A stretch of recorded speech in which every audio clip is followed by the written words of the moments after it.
Chapter 1056. Of course it's your turn. Xianxia stood up with difficulty and carried his school bag on his back. Another fight? Little Qi keenly sensed Xianxia's rapid breathing. I resolved a small conflict. Xianxia could not bear to lie to her. He could not say it if she did not ask, but if she asked he could not answer. I'll come down to see you tonight. After saying that, little Qi hung up the phone. Worry for nothing. Xianxia put away his phone and found his motorcycle. His tone was obviously very disdainful, but the corners of his mouth could not help but curl up. After dinner, little Qi took a bunch of medicine from home and prepared to go out. However, she was stopped by Mu Qiqi. Where are you going? Go down and take a look at Xianxia. Little Qi answered truthfully. Little Qi, tell mom the truth. Do you really like that kid? Mu Qiqi was still very worried. Yes. Little Qi nodded and didn't deny it.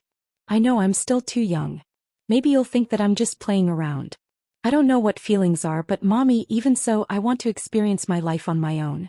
I won't regret any decision I make. I don't want to live under your protection. Mu Qiqi took a deep breath. She knew that she couldn't win an argument against her daughter. If it were her, she might not be able to do better. Master Xiao was right about one thing. 12 or 13 years old was the age of enlightenment. Rather than letting her suppress it, it was better to let her experience it. Only in this way could he guide her properly and let her understand true feelings. Mommy doesn't want to object, but I have to remind you, got it? I know how to protect myself. Little Qi blushed. She knew what her mother was worried about. The forbidden fruit could not be eaten secretly. At the very least, it had to be at the right age. That's good. Come back soon. In fact, little Qi was really grateful to her family. She was very grateful that she had such open-minded parents, so that she would not suffer many setbacks at the beginning of her relationship. She liked Xianxia and kept thinking about that bad guy in her heart. She had no other choice. At 8:15 p.m. little Qi arrived at Xianxia's house. Auntie Hong brought Grandma He to visit the neighbor's house, so at this moment Xianxia was the only one left at home. Little Qi knocked on the door and saw that Xianxia's upper body was bare, looking sleepy. Why aren't you wearing clothes? Xianxia's mischievous nature began to play tricks again. He directly dragged little Qi into the room and pressed her against the wall. You knew it was dangerous. Why did you come down? Little Qi glared at him and then saw the injuries on his body. Didn't I say it was just a small scratch? Who knew that little puppy was so strong? Xianxia scoffed. Sit down, little Qi ordered. I'll apply the medicine for you. Got it. My little girlfriend has gone crazy.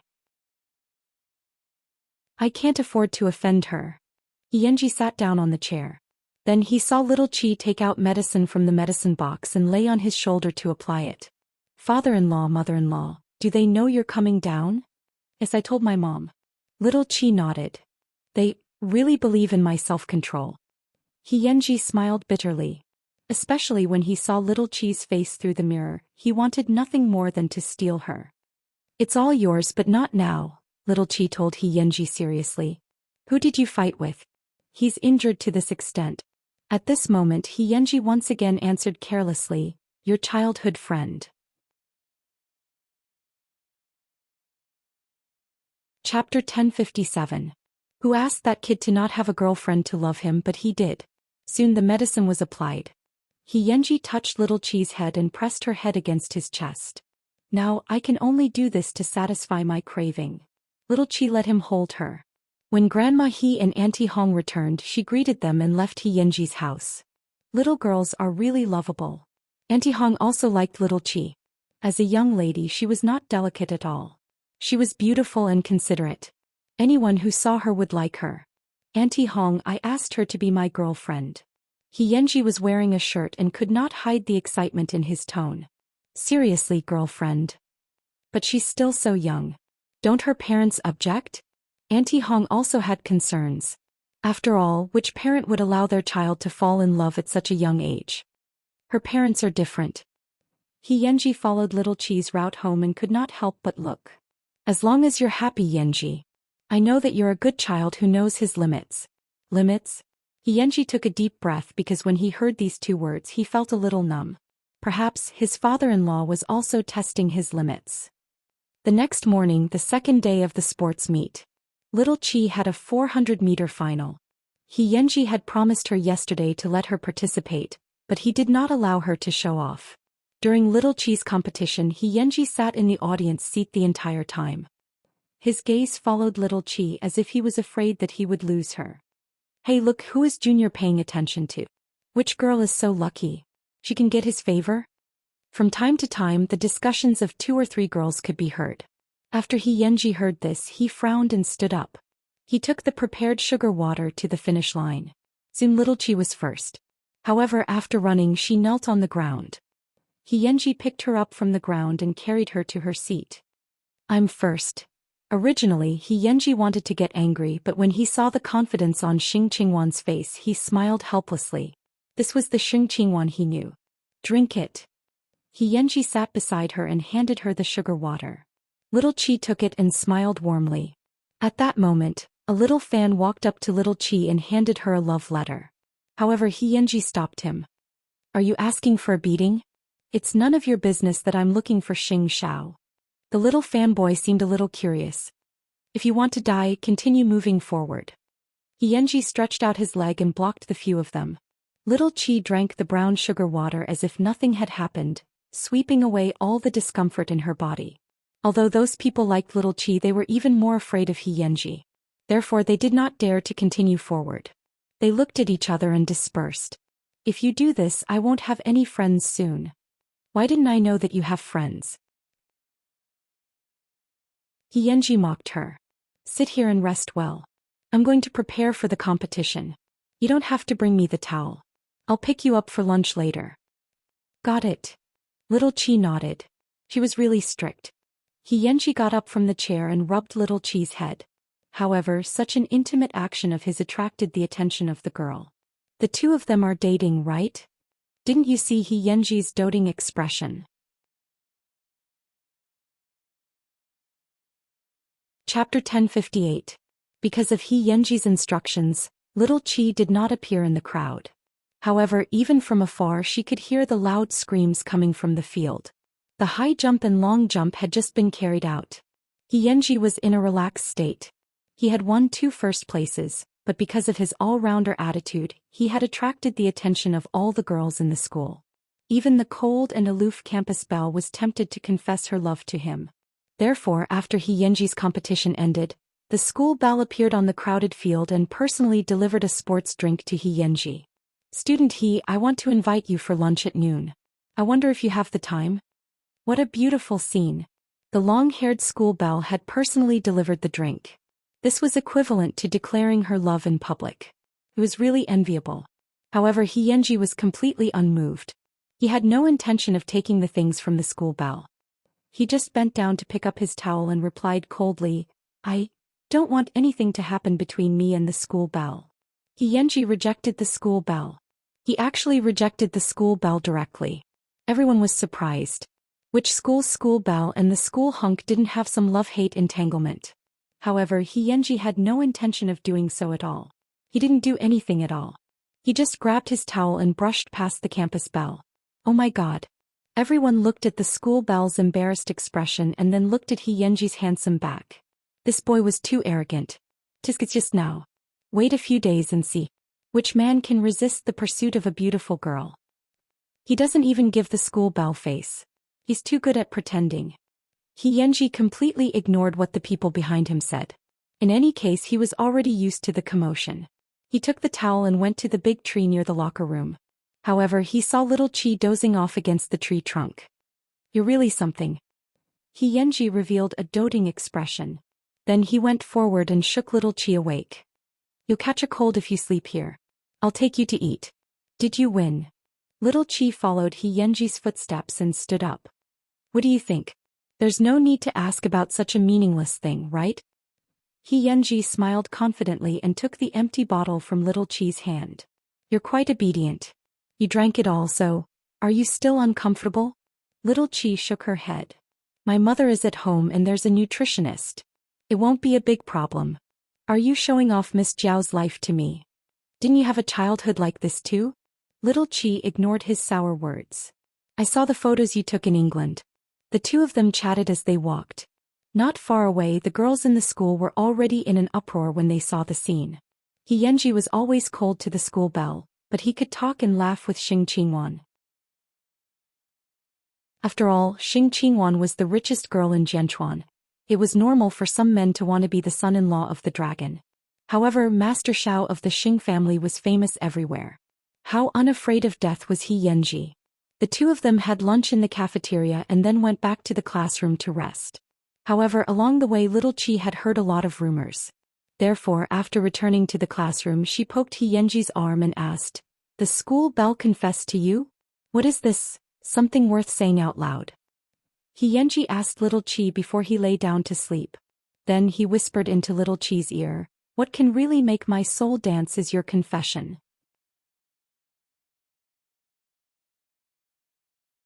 Chapter 1059. Did anyone say what? Xianxia stared at little Qi with interest. Say that I like to play with rich people?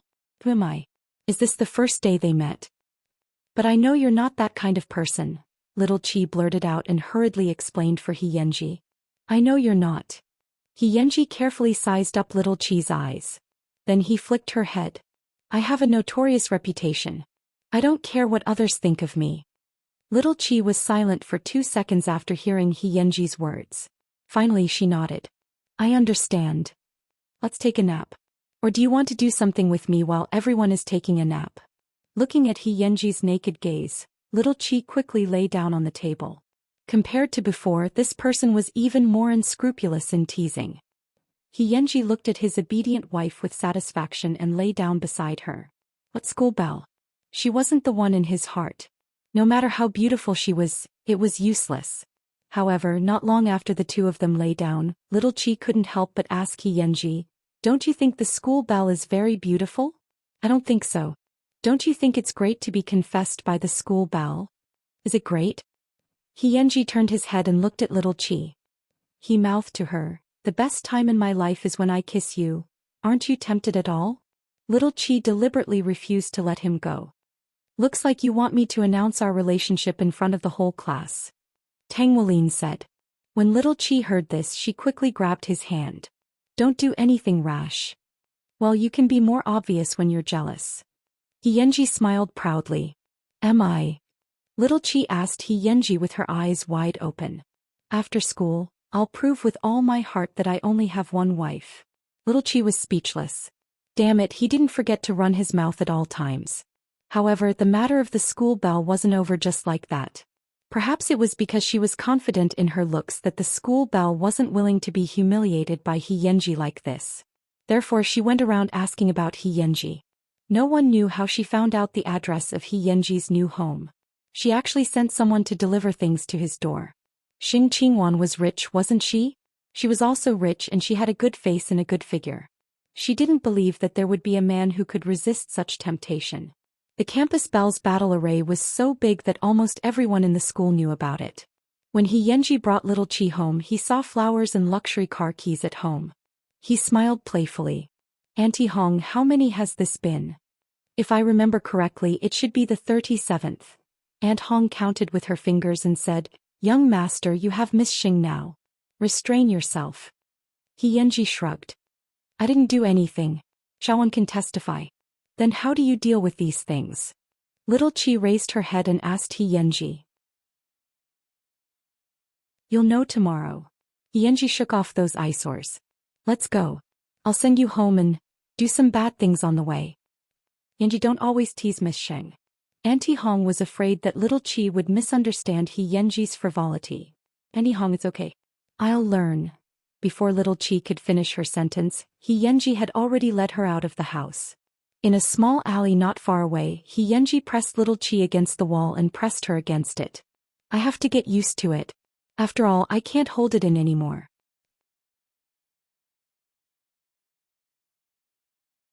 Chapter 1060. Then I still have a few years to go before I grow up. What are you going to do? Xianxia lifted little Qi's chin and smiled even more unscrupulously. Are you planning to spend the rest of your life with me, little Wan? Are you just playing with me? Little Qi looked at his handsome face dangerously and asked. Of course.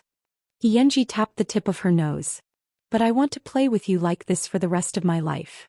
Little Qi took the opportunity to wrap her arms around He Yanji's neck and plunged into his embrace. This is the first time I like someone. Don't let me be sad and disappointed. He Yanji gently rubbed her head as if he was silently comforting her. The two of them hugged for a while before letting go of each other. Let's go. I'll send you home. For the past 2 days He Yanji had sent Little Qi outside the banyan courtyard. However, the previous few times he had been lucky and did not run into anyone from the Shen and Xing families. But today He Yanji was not so lucky. This was because after he put down Little Qi, Master Zhao's phantom stopped beside the two of them. Then Master Xiao rolled down the window and looked at the two of them outside the door with an indifferent expression. Little Qi was shocked and looked at her father. This was because when a normal person saw his gaze, they would most likely be overwhelmed by his aura. She even couldn't bear it and subconsciously wanted to stand in front of He Yanji to help him avoid Master Zhao's gaze. However, He Yanji was not moved at all. He met Xing Zhao's gaze calmly and bowed slightly to signal him. Su Che watched from the front and immediately felt confident. This child had seen the world. He had a noble aura and was bold enough. Master Xiao seemed to be satisfied. He didn't say anything and took the initiative to close the window. Let's go. When Little Qi saw that her father had left, she touched her chest and was a little nervous. Then she turned around to look at He Yanji, only to see that he was calm and composed. There was no trace of panic at all. Won't you be afraid when you see my dad? Why should I be afraid? Just respect him in your heart. After saying this, He Yanji patted Little Qi's head. Go home. Little Qi nodded. I'll watch you leave. Are you that reluctant? There's no alley around that I can kiss you in. He Yanji suddenly crossed his arms over his chest and his expression was frivolous. Of course I don't mind kissing you on the street, but are you okay with it? We're at the doorstep of the Xing family. Little Qi instantly glared at him. This person always had a bad mouth. I'm going in. Be careful on the road. He Yanji watched his wife enter the house before getting on his motorcycle and leaving. In the living room, Xianxia had just put down his coat. Little Qi couldn't help but feel a little guilty because she didn't want her father to see it. This kind of thing was always a little embarrassing. Dad, Xianxia raised his hand and looked at his watch. It was 8:30 p.m. Your homeroom teacher called in the morning and said that you got second place in the midterm exam, so you're not going to be ranked last anymore? Xianxia pretended that nothing had happened and diverted his daughter's attention. Let's have a change of taste from time to time. Little Qi sat down beside Xianxia and her nervousness eased a lot. When you go home in the future, don't go to the door. Dad won't say anything to you, but your grandfather might not be able to accept it. If you bump into him, you'll be the one in trouble. After Little Qi heard this, she quickly hugged Xingzhao's arm and rubbed against it. Dad, you love me the most. Look at that kid's performance. Xingxiao was prepared to give this most difficult task to He Yanji and nurture him from a young age. He was a husband first and then a father. Only Mu Qiqi was his lifelong responsibility.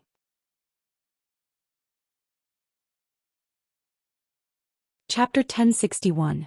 The next morning, Little Qi sent He Yanji a text message, but he did not reply. Little Qi arrived at school alone, but she heard all the students talking. He Yanji had moved all the things that the school bell had sent home to the school and unscrupulously placed them on the playground. The principal rubbed his aching forehead and directly ordered the school's cleaners to return all the valuable items to the school bell's home. Didn't they think they had embarrassed themselves enough? For this reason, the school bell once again went to He Yanji's class. Taking advantage of the fact that the sports meet had not started yet, she blocked He Yanji in the classroom. At the door were the school bell's two good sisters. They were there to stop the students in the class from entering. Isn't this school bell too overbearing? She likes He Yanji. Why can't she let us go back to our seats? That's right. What does it have to do with us if she can't catch up to He Yanji? In the classroom, He Yanji sat calmly in his seat and the school bell stood in front of him.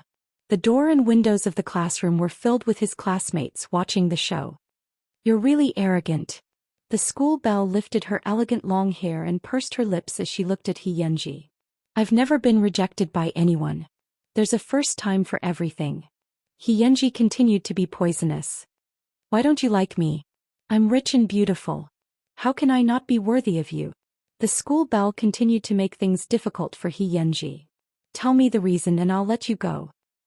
Xianxia took a deep breath and looked up at the so-called school bell. The reason is, I'm a clean freak. After the school bell heard this, her eyes suddenly widened. Beauty is your capital and enjoyment is your right, but I have the right to refuse, don't I? I don't want the people in the room to be your boyfriends when I take you out. Isn't that cheap? The school bell's face suddenly turned red and then white. Could it be that this reason is not enough? The school bell was angry and had no way to refute him. At this moment she suddenly saw little Chi at the door. She pointed at little Chi and asked, "What about her? What is she?" Her. Xianxia looked at little Chi in the crowd and the corners of his mouth curled into a smile. She's my exclusive, unique, the only creature that can wander around me. I'm too lazy to know your name. Don't touch her. The price is not something you can afford. The school bell glared at little Chi fiercely, took a deep breath, and finally left Xianxia's classroom. Don't regret it if you have the guts. In Xianxia's life, what he had heard the most since he was young was warnings. Therefore, even when facing Master Xiao, his expression did not change. Why would he be afraid of the school bell? Little Chi looked thoughtfully in the direction of the school bell's departure. After he left, she returned to Xianxia's side. You didn't give her any face at all. The whole school knows about it. If we don't do this, how can we destroy the courage of those little girls? Xianxia looked at little Chi in confusion. Hubby, who are you doing this for? Give me some space to perform. It's very boring to finish everything. Little Chi couldn't help but complain. Sean, your attacks are a little too lethal. Take it easy, huh? Xianxia said with a smile. Then he turned his gaze to the sports committee member, looking like he was settling scores. Who asked you to register Xing Qingwan for the 1,500-meter race? Can you give me a name?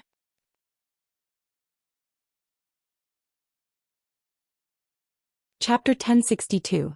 The sports commissioner was so scared that his forehead was covered in sweat. That, if you don't report it, I'll take it as you? It was Enruoli's suggestion. The sports commissioner immediately replied. It's none of my business. Xianxia, don't hit me.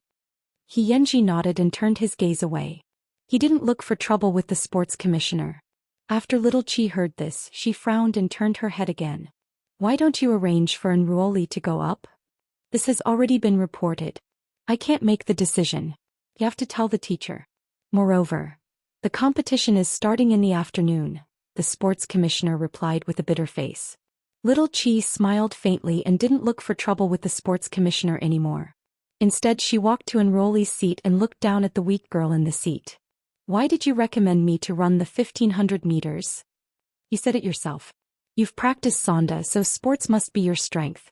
Other than you, no other girl in the class can do this task, Enruoli explained matter-of-factly. That's a good reason. After little Chi finished speaking, she turned her back to Enruoli. However, the next moment she turned around and grabbed Enruoli's shirt, pulling her closer. Since you like to run so much, go ahead. Anyway, my good friend is here, so you can't run. I'll go and tell the teacher now that you're willing to be a substitute. I don't want to. Enruoli immediately trembled. She was as weak as a lamb. Xing Qingwan, don't bully others just because your family is rich. Oh, so you know that my family is rich. Then you still dare to dig a hole for me behind my back. Obviously you don't care if I take revenge. I don't care why you framed me. I'll only give you two choices. First, be a substitute and run the 1,500 meters. Second, disappear completely from Jianchuan High School.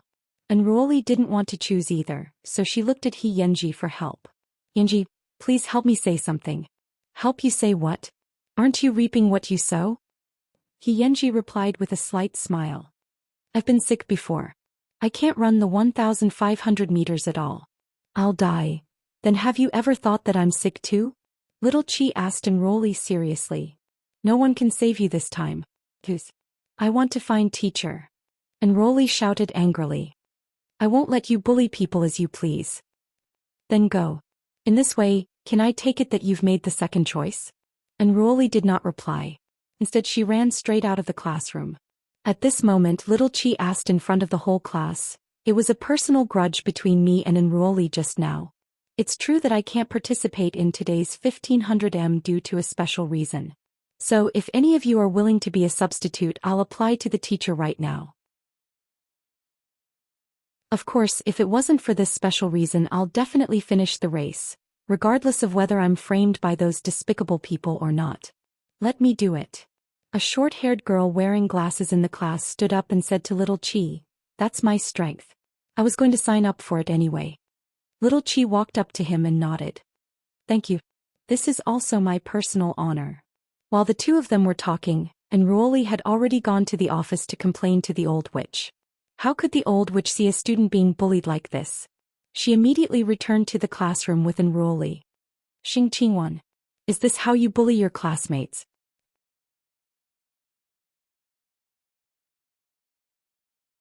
Chapter 1063.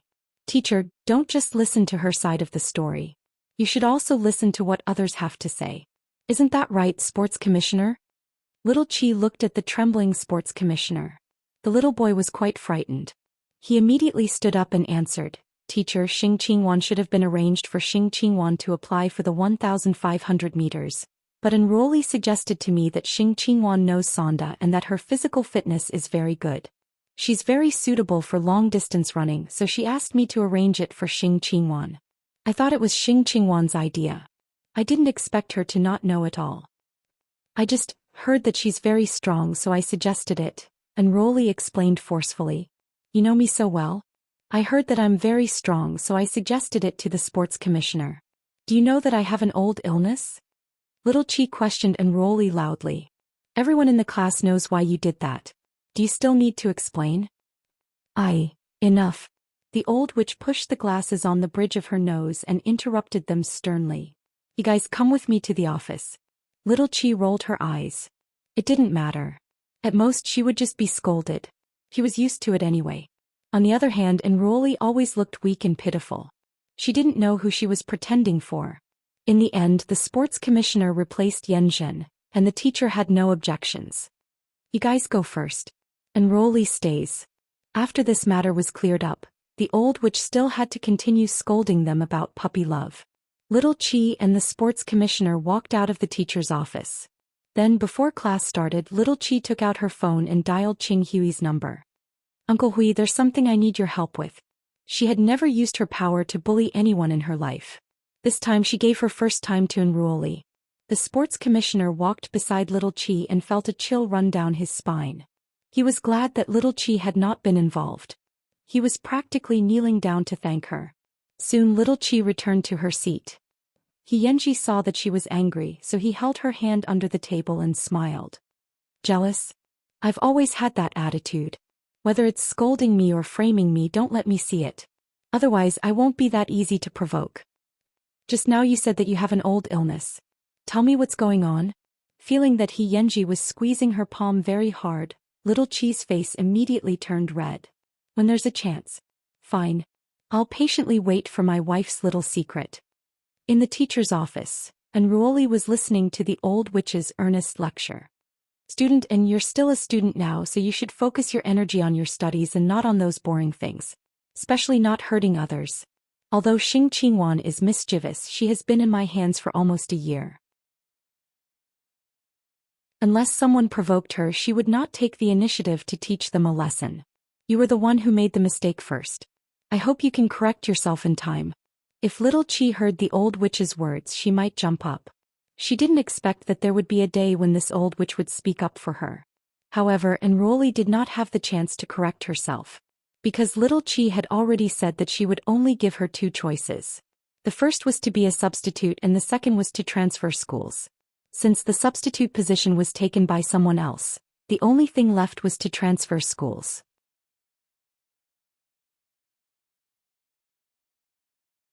Chapter 1064. That afternoon, Enruoli's parents personally went to the school to pick her up. They heard that when Enruoli was taken away, she cried and threw a tantrum. She hugged the big tree in the school and did not want to leave at all. Little Chi deeply regretted that she did not see that scene because in the afternoon, she cheered for Yanzhen on the playground. Just like that, the 3-day sports meet ended successfully. Because of Yanji's support this year, the class that was originally last in sports could also hold its head high in the grade this time. The old witch's mood improved a lot when she saw this. In order to celebrate our class winning first place in the group this time, we'll organize a class meeting tomorrow night. Those who perform will be rewarded. For students, as long as they didn't go to class, they could do anything. Little Qi was also happy about this, so she turned to look at Xianxia, who was lying on the table, and asked, "Do you want to perform? Tomorrow night, I'm going to accompany Grandma to meet an acquaintance." Xianxia answered in a low voice. "Is that so? You go ahead. I'll play by myself at the class meeting." Little Qi waved her hand to show that she didn't mind. "I know you want to play with me. Another day. I'll make it up to you." "Who cares?" Little Qi snorted and then said to Xianxia, "I don't need you to send me off tonight. I'm going to my great-grandfather's house." This little girl had such a strong desire for revenge. After school in the afternoon, the two of them went their separate ways. However, Xianxia still rode his motorcycle and watched Little Qi get into Qinghui's car. Only then did he put on his helmet and leave. He didn't know when it started, but it had become his habit to ensure the little girl's safety. Also, what exactly was Little Qi's old illness? This also planted a seed of worry in his heart. On the way back, Little Qi put down her school bag and praised Qinghui. "Uncle Hui, aren't you too fast?" "Miss, I haven't done this yet," Qinghui told Little Qi truthfully. Qinghui told Ming Qi the truth. "Master Xiao asked me to do something else. I haven't had the time." Little Qi was speechless. Then why was Enrollee taken away? Little Qi thought about it, and there was only one possibility, and that was Xianxia. Therefore, she sent a message to Xianxia asking, "What exactly happened to Enrollee?" Xianxia stopped his motorcycle and took out his phone. After reading the message, he smiled and replied, "I just called her parents. They used to be old acquaintances. They probably didn't want their daughter to continue to fall, so they took her away." "Okay, then why didn't you tell me?" Little Qi expressed her dissatisfaction. "There's nothing to say." Xianxia replied coolly. "Hurry up and go home, little wife. In a few days I'll introduce you to my friends." When Little Qi saw the word concubine, she could always think of Xianxia's handsome face. Finally she smiled sweetly. Silently cleaning up the annoying trash for his wife and taking revenge for his wife, he was really as black-bellied as his father at home. "Miss." Qinghui was puzzled when he saw Little Qi's expression. "It's fine, Uncle Hui. That matter has been settled." Little Qi put away her phone and answered Qinghui's doubts. After Qinghui heard this, he remained silent. However, he had doubts in his heart. What was the background of that kid? Even Master Xiao didn't ask about the two children. He didn't believe that the kid was just a hooligan. Actually, he was just a hooligan. It was just that he was a noble hooligan with hundreds of millions of assets.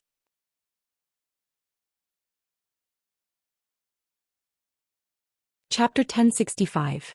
The next day at school, without Enrollee, the class was as lively as usual. However, in the morning, the class leaders had already finished gathering all the programs for the night. Although Class 3 had always been bad at results, there were quite a number of talented students.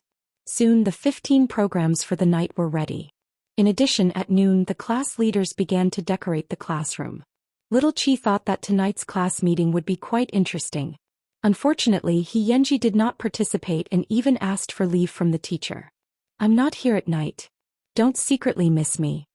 After school in the afternoon, Xianxia packed up his messy school bag while looking at Little Qi with pity. "I'll make it up to you in the future." "Who the hell would miss you?" Little Qi replied stubbornly. However, for some reason, when she saw Xianxia carrying his school bag out the door, she quickly felt something called loneliness in her heart. Xianxia carried his school bag and walked out of the classroom as usual. He went to the bathroom on his floor. However, when he was washing his hands, he heard someone mention Little Qi's name. "Kid, didn't you prepare a love letter for Xing Qingwan? When are you going to send it out?" "While the class meeting is tonight." "Then I wish you a successful confession." Xianxia pricked up his ears. After washing his hands for a long time, he walked out of the bathroom as if nothing had happened. Only when no one was looking would he show a helpless expression. "You really make me worry." Little Qi knew nothing about all this and was full of anticipation for the class meeting that night. It was a pity that Xianxia was not there at this time. At 6:50 p.m., Jianchuan Middle School's evening self-study session began. Class 3, where Little Qi was already exuding a strong aura of youth. This was because the originally pale lights in the classroom had now turned into soft, colorful lights. On the blackboards in front and behind the classroom, there were also colorful activity boards. Balloons and ribbons could be seen everywhere. This was simply the standard for school activities. From the looks of it, it was really full of youthful energy. Little Chi followed her classmates to find their seats one after another. Then she saw the host come out to adjust the atmosphere. Because students liked to fight and fool around, the program was indeed fun and funny. Soon the class meeting was halfway through. It was past 8:30 p.m. Little Chi was holding her phone and eating snacks. She was thinking about whether she should send Xianxia a text message. But in the darkness, someone secretly tugged at her. Qingqingwan, someone is looking for you outside. At this time, Little Chi did not know that someone was confessing to her. She put down her snacks and left through the back door because the teacher was not that strict during class activities. However, behind the classroom door, a tall and thin boy saw Little Chi come out and quickly stuffed the gift into her hand. That I've been choosing for a long time. I hope you like it. Little Chi was stunned because she was confused when she encountered such a thing. There's a letter inside. I hope you can read it when you get back. The boy lowered his head and looked at the tip of his toes, appearing to be very unconfident. He was obviously a big boy, but his tone was shy and embarrassed. Little Chi looked at the thing in her hand and was racking her brains to think of a way to refuse. However, a figure suddenly appeared and directly returned the gift in her hand to the boy. His voice was also very cold. She doesn't like people like you. After saying that, Xianxia directly grabbed Little Chi's wrist and pulled her downstairs.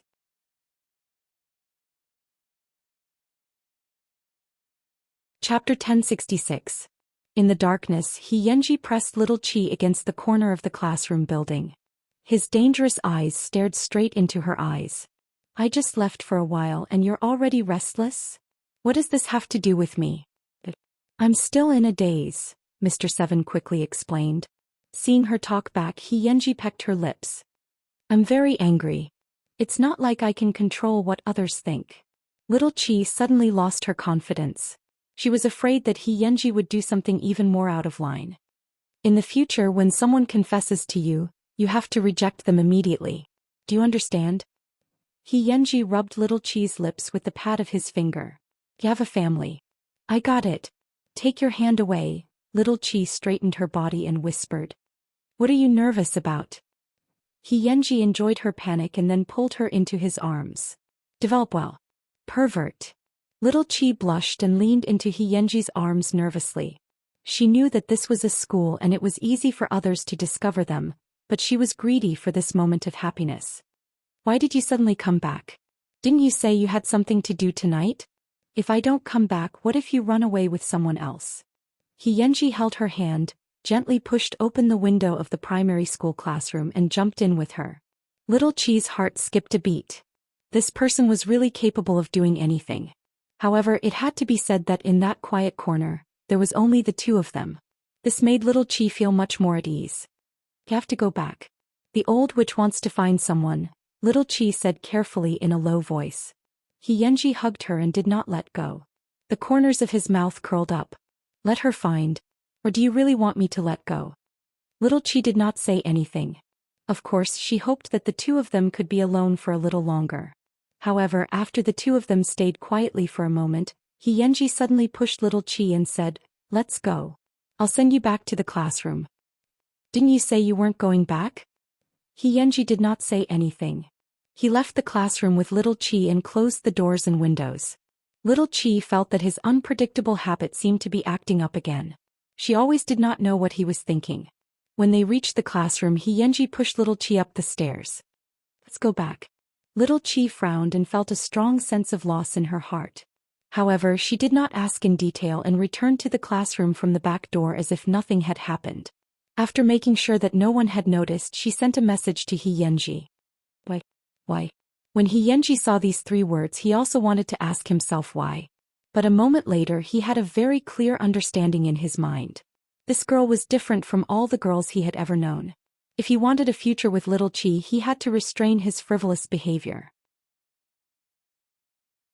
He didn't want Little Chi to follow him to the end. In the past he clearly wanted to tease her and lead her astray. But now he only hoped that she would become better and better. Because I don't want my wife to get a demerit like me. I'll wait for you at the school gate tonight and send you home. Seeing this answer, little Chi also understood the struggle in his heart. The countless questions and frustrations in his heart had all turned into sweetness and happiness at this moment. Because this gave little Chi an answer. What he cared about was not just the present. What he cared about was their future. This was true liking.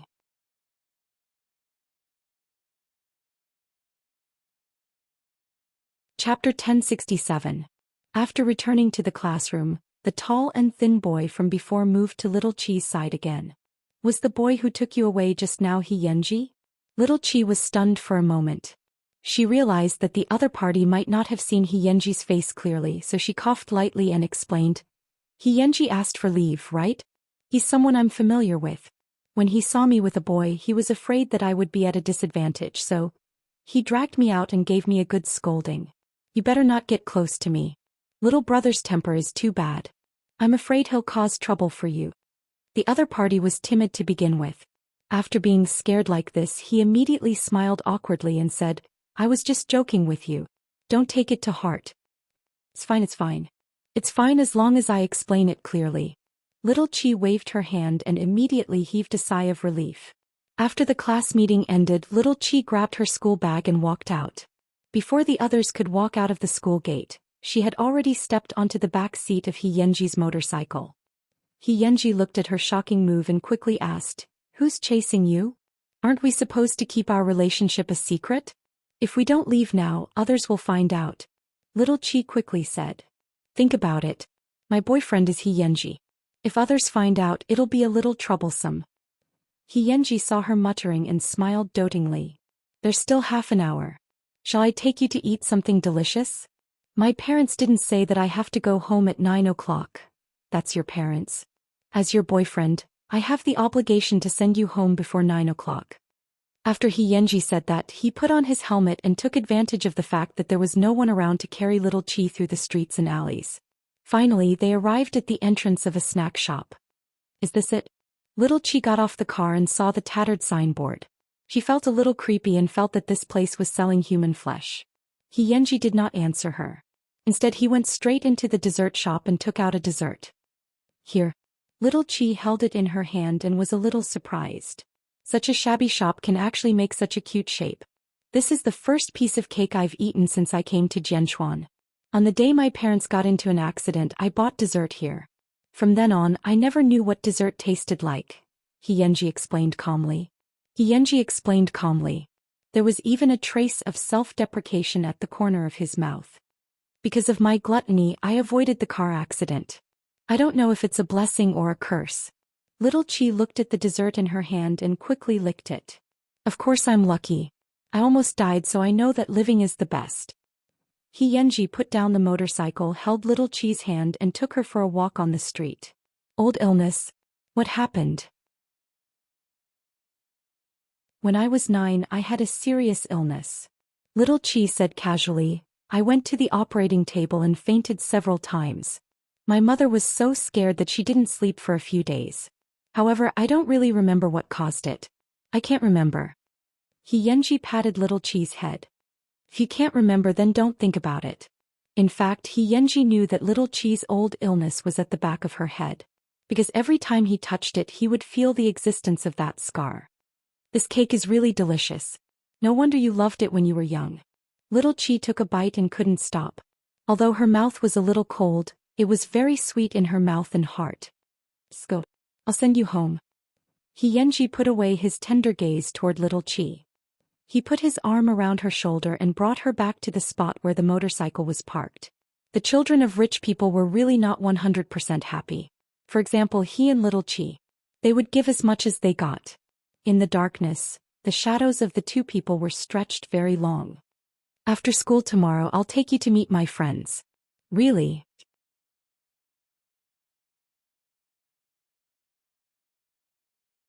Chapter 1068.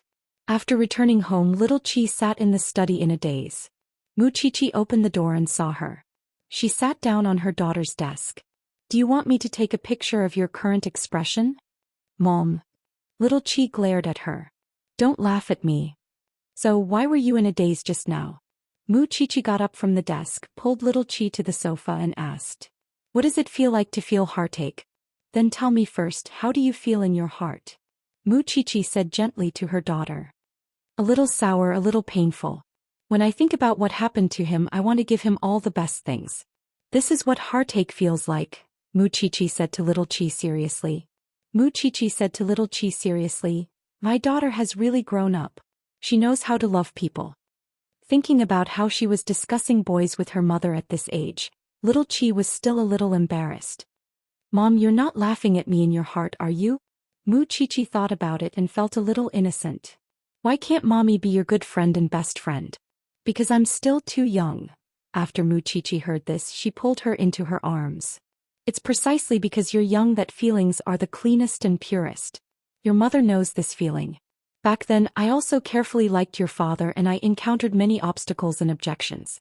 But I understand that obstacles and objections can't stop feelings from happening.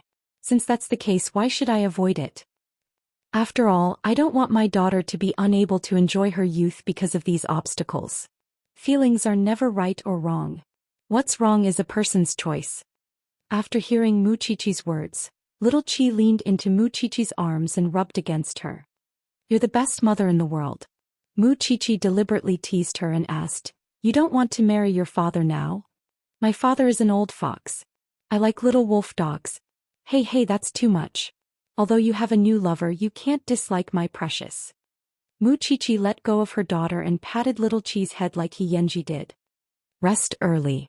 I'll go to the company to pick up your father. Got it. If you want to call, do it openly.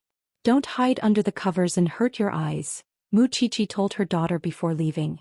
Little Chi stuck out her tongue at Mu Chichi. Her mother had seen through this. She really had the best parents in the world. How great would it be if she could share this with He Yanji? I'm taking a shower. Do you want to see?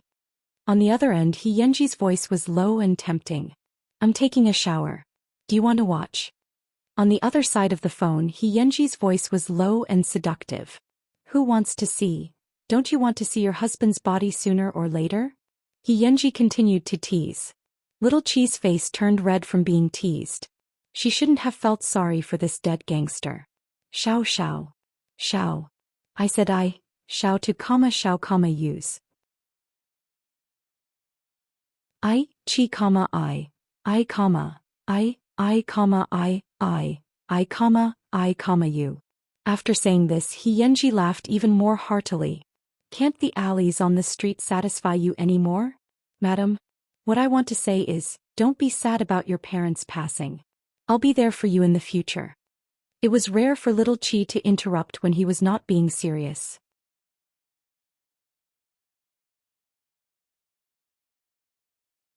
Chapter 1069. Without waiting for He Yanji's reaction, Little Chi hung up the phone so that this person wouldn't be serious all day long.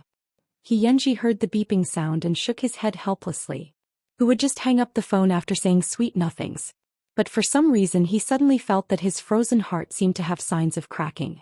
So he touched his heart and closed his eyes in satisfaction. Because of the sports meet, Little Chi and the honest Yanjin became good friends. When He Yanji was not in the classroom, Little Chi would go to Yanjin's seat to chat. That girl took after her appearance. Because she was gender neutral, she had a handsome side in her bones. She hated small groups of girls the most, and she never schemed against others with other girls. However, because of her gender-neutral attire, it was easy for boys and girls to ignore her. She herself was also very low-key. If it weren't for the sports meet, Little Chi felt that she wouldn't have been able to find this friend worth making.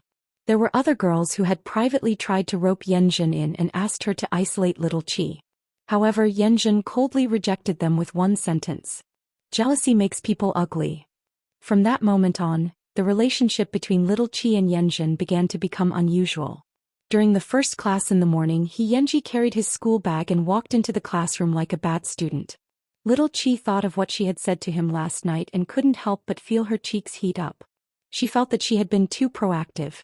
Did men not cherish her? When He Yanji sat down, he saw his little wife's red face.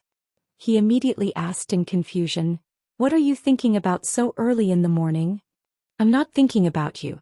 Little Chi obviously didn't mean what she said. Do you think I believe you? Xianxia put down his school bag in amusement and tilted his head to look straight at Little Chi. If you didn't think about me, I'll cut off my head and let you sit on it. Little Chi was speechless. She was going to die. It was suddenly so bloody. Little Chi turned her head and ignored this person. During class, the two of them were not as intimate as they were after school. Because in the eyes of others, Little Chi was Xianxia's enslaved little brother. Are you looking forward to seeing my friend tonight? While the old witch was in class, Xianxia suddenly wrote a small note to Little Chi. Little Chi replied with disdain. Think about it. This is acknowledging your sister-in-law's identity. Seeing this line of words, Little Chi replied to Xianxia in a domineering manner. I don't need anyone to acknowledge my identity. When Xianxia saw this, he gave Little Chi a thumbs up.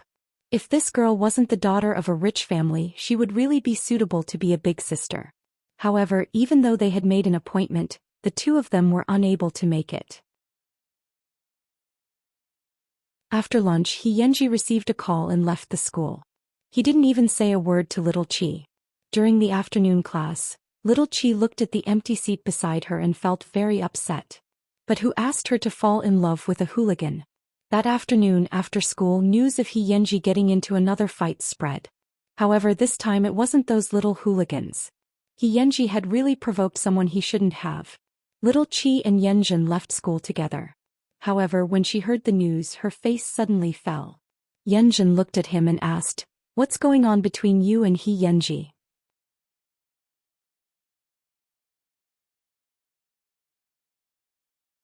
Chapter 1070. What do you mean, what's going on? Little Chi's eyes flickered as she spoke vaguely.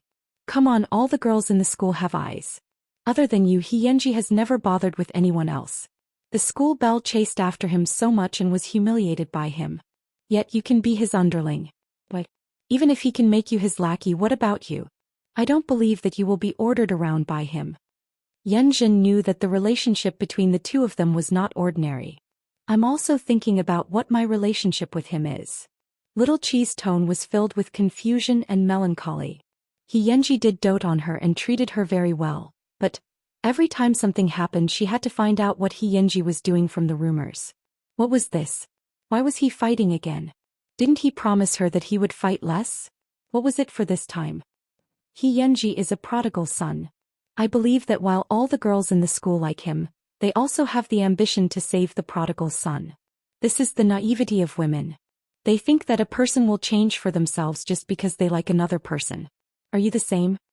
After hearing Yanjun's words, Little Chi looked at her in surprise. You're the same age as me. Are you so interested in relationships? I have 3 brothers at home. I'm already used to it. Yanjun replied disdainfully and then patted Little Chi's shoulder. The more unpredictable a person is, the more attractive he is. But if he's ordinary, you won't like him either, right? This is what women are like. After Little Chi heard this, she felt that it made sense. She didn't call Xianxia, nor did she take the initiative to contact him. Why did a woman's emotions have to chase after a man? Little Chi did like Xianxia, but she really didn't like the feeling of her emotions being controlled by others. So she went home coolly. Qinghui was a little surprised that Little Chi didn't go on a date with that kid today. Thinking about it, his young mistress should be tired of it. However, at 8 o'clock in the evening, Little Chi received a call. She picked up her backpack and asked Qinghui to send her to the hospital. What was he trying to do? Little Chi quickly entered the inpatient department of the school's affiliated hospital and saw Xianxia, whose face was bruised and swollen. He was wrapped in gauze and lying on the bed. Around his bed there were a few injured boys sitting there. Little Chi went straight into the ward but was stopped by one of the boys. Where did this little infatuated fool come from? You even chased me all the way to the hospital. Xianxia looked up and immediately shouted, Are you blind? That's your sister-in-law. Why aren't you moving? The few of them immediately obeyed the rules and gave their seats to Little Chi. Little Chi walked up to Xianxia and immediately poked the back of his red and swollen hand. Why didn't I kill you? It hurts. Leave me some face. Xianxia rubbed her palm, signaling her to calm down. The lackeys looked at each other in dismay. They thought to themselves that young master he was too lucky. He found such a beautiful sister-in-law. He was going to raise his wife from a young age. Get out, get out. They gestured to each other and moved the ward out for the young couple in the room. When Xianxia saw this, he couldn't help but look at little Qi. After a long time he said, although the method is a little special, your identity as sister-in-law has been introduced. Why are you fighting again? Xianxia thought for a moment. As if he had expected her to ask, he rested his head on his pillow and answered, Auntie Hong has a son. Because of his intelligence problems he is always bullied. I received a call from Auntie Hong and rushed over. I saw that the other party was forcing him to drink urine. Do you think I can tolerate it? I thought you would be very angry, but I'm really surprised that you're so calm. Little Qi sat down on the chair and looked at Xianxia's face. After pretending, she asked again, with your injury, you won't be able to go to school for many days, right? Little heartless. Don't worry. Even if your husband doesn't study, he can still get first place.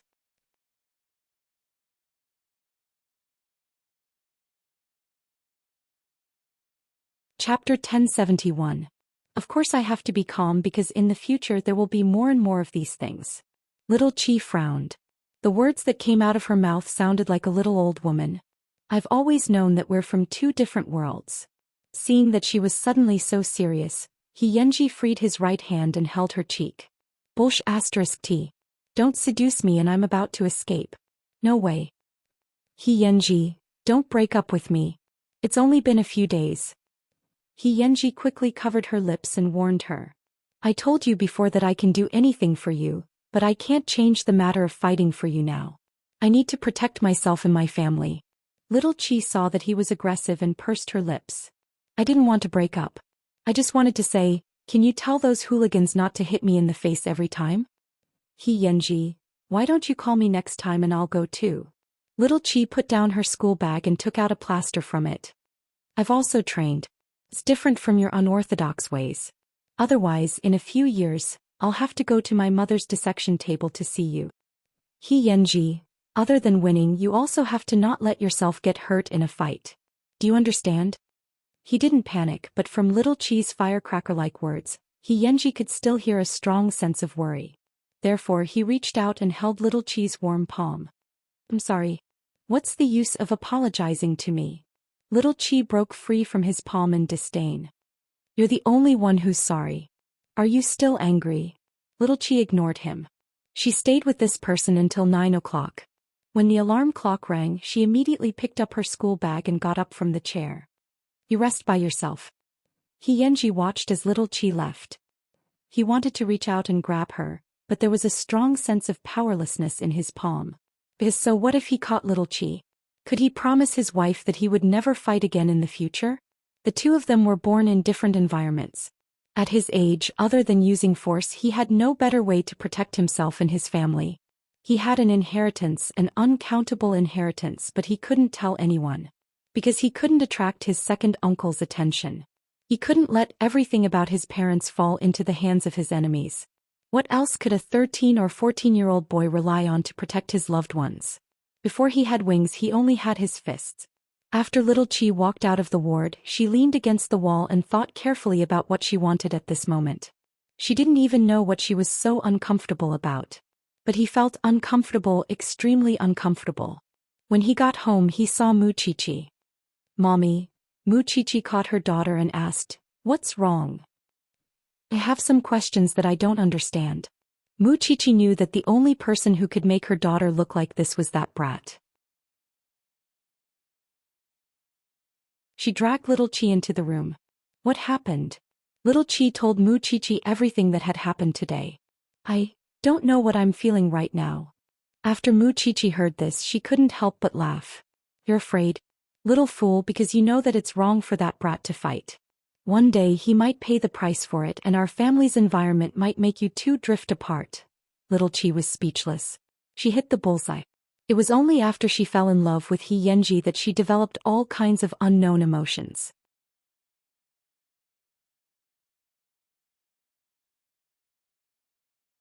Chapter 1072. Daughter, I'm really surprised that you can tell mommy all this. I'm also very surprised at how mature you are. You're not like a normal little girl, crying and throwing a tantrum. Mu Chichi patted little Chi's head. With your mother there's no solution to this kind of thing. There's only one thing, and that's courage. Face whatever you're afraid of. The more afraid you are, the more you have to face it. Although it's wrong for that kid to fight, it's indeed forgivable because that's how he's always lived. In addition, the future of two people doesn't depend on looking at it, but on constantly narrowing the gap between each other and working hard for it. Little Chi listened in a half-hearted manner. In the end, she only asked Mu Chichi one question: what if my dad was the one who got beaten up? Whoever beat up your dad, I'll definitely return it tenfold. Mu Chichi gave little Chi an answer decisively. If you like someone enough and that person is worth it, then there's nothing you can't bear. I don't know if you understand what I'm saying. Alright little Chi, it's time to rest. Mu Chichi did not continue. Her ability to understand emotions was not something that could be stuffed into a person's mind with just a few words. Little Chi also nodded. Thank you, Mommy, for answering my questions. Mu Chichi patted her head again and finally sighed. I hope Mommy isn't harming you by telling you this. Little Chi forced a smile. After Mu Chichi left, she called Xianxia. What do you want to eat tomorrow? After school I'll bring you. Xiaowan. Xianxia received the call and felt very upset. Hurry up and tell me. Little Chi pretended to be impatient. I want to see you now. I'll press you against the wall and kiss you hard. Little Chi said. No way. In the next life. I'll bring you a nutritious meal tomorrow. So, I'm hanging up. After saying that, little Chi decisively put down her phone. It was a relationship that had just begun. Since she had tasted the sweetness, she would naturally taste the bitterness. After hearing Mu Chichi's words, little Chi thought about it for the whole night. She suddenly understood something. When she fell in love with Xianxia, he was already hopelessly bad. According to her mother, that was Xianxia's way of life. She didn't seem to have the right to dictate Xianxia's lifestyle, even if they were as close as lovers. After thinking it through, little Chi relaxed a little. In class the next day, although they heard the old witch complaining about Xianxia's leave in class, Xianxia also said that even if he didn't come to class, he would still be first at the end of the term. After school, little Chi took the thermos to the hospital. When Xianxia saw the person he was thinking about, he couldn't hide the smile on his face. Xiaowan, are you here for me to kiss? You're already like this and you're still not being honest. Little Chi glared at him. After Xianxia heard this, he said calmly, Isn't I the person you like? Good or bad, this is a side of me. Little Chi took out the nutritious meal coldly and placed it in front of him. Who said I like you? I don't know who it was, but 2 days ago she plunged into my arms and loved me so much. Little Chi didn't say anything. Xianxia could tell that she was being awkward, so he took the opportunity to hold her hand and said, I know what you're worried about, but can you believe that I know what I'm doing? Who told me to not be able to resist your temptation and turn you into my wife? I'll take responsibility.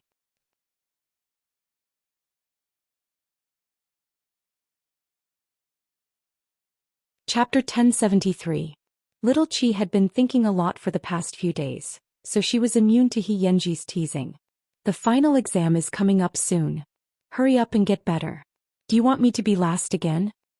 Got it, housekeeper. Xianxia took the nutritious meal and couldn't help but laugh. When I recover, I'll find a small forest and quietly bring you in. Little Chi was speechless. Was this matter very urgent? Was it?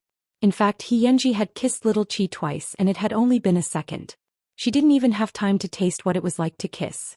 Speaking of which, she had to wait until she was 16 years old, but she asked herself, could she really wait until then? Just like that, little Chi went to class during the day and fed Xianxia with all kinds of nourishing things after school. After a while, Xianxia's injuries quickly recovered. During this period of time, the school was also safe and sound. However, without Xianxia, the source of evil, the school lost a lot of the fun of gossip. When will Xianxia be discharged from the hospital? During lunchtime, Yan Zhen and little Chi sat in the cafeteria and chatted. It's been almost half a month. Soon. Little Chi sighed. In fact, after Xianxia was hospitalized for a week, he had been clamoring to leave the hospital.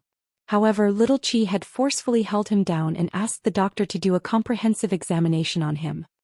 He found that the new and old injuries on his body had been alternating and had never healed. Therefore, little Qi ordered He Yanji to leave only after the doctor confirmed that he could be discharged from the hospital. He Yanji was already feeling guilty about the fight.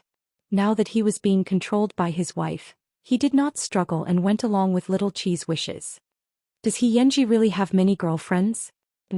Little Qi knew that Yanjin had a lot of questions, so she put down her bowl and chopsticks and answered her seriously. They're all rumors.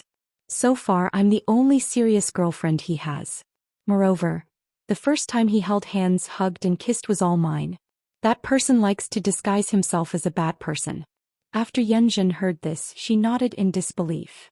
I didn't expect He Yanji to be so innocent. How did you win him over? Of course it's because my wife has an interesting soul. The voice that suddenly appeared above their heads made them both stunned at the same time. This person appeared and disappeared mysteriously. Was he trying to scare them to death? Little Qi tilted her head and saw He Yanji's handsome face. She glared at him. Why did you leave the hospital without permission? I'm going to rot. He Yanji looked at little Qi pitifully. Yanjin couldn't help but shiver. She had goosebumps all over her body. As expected of a person in love. It was an eye-opener for her. He Yanji was such a cold and evil person, but in front of little Qi he had such a devoid of love expression. Yanjin instantly felt that her worldview had been overturned. The three of them finished lunch together in the cafeteria, and He Yanji announced his official return to school life. Little Qi saw that he was full of energy in physical education class in the afternoon and finally felt relieved. This person's recovery ability was indeed different from ordinary people. However, just as the first class of the evening self-study session ended, He Yanji sent a text message to little Qi, asking her to go to the garden. Little Qi suddenly remembered what He Yanji had said some time ago. He wanted to drag her into the woods and kiss her to his heart's content.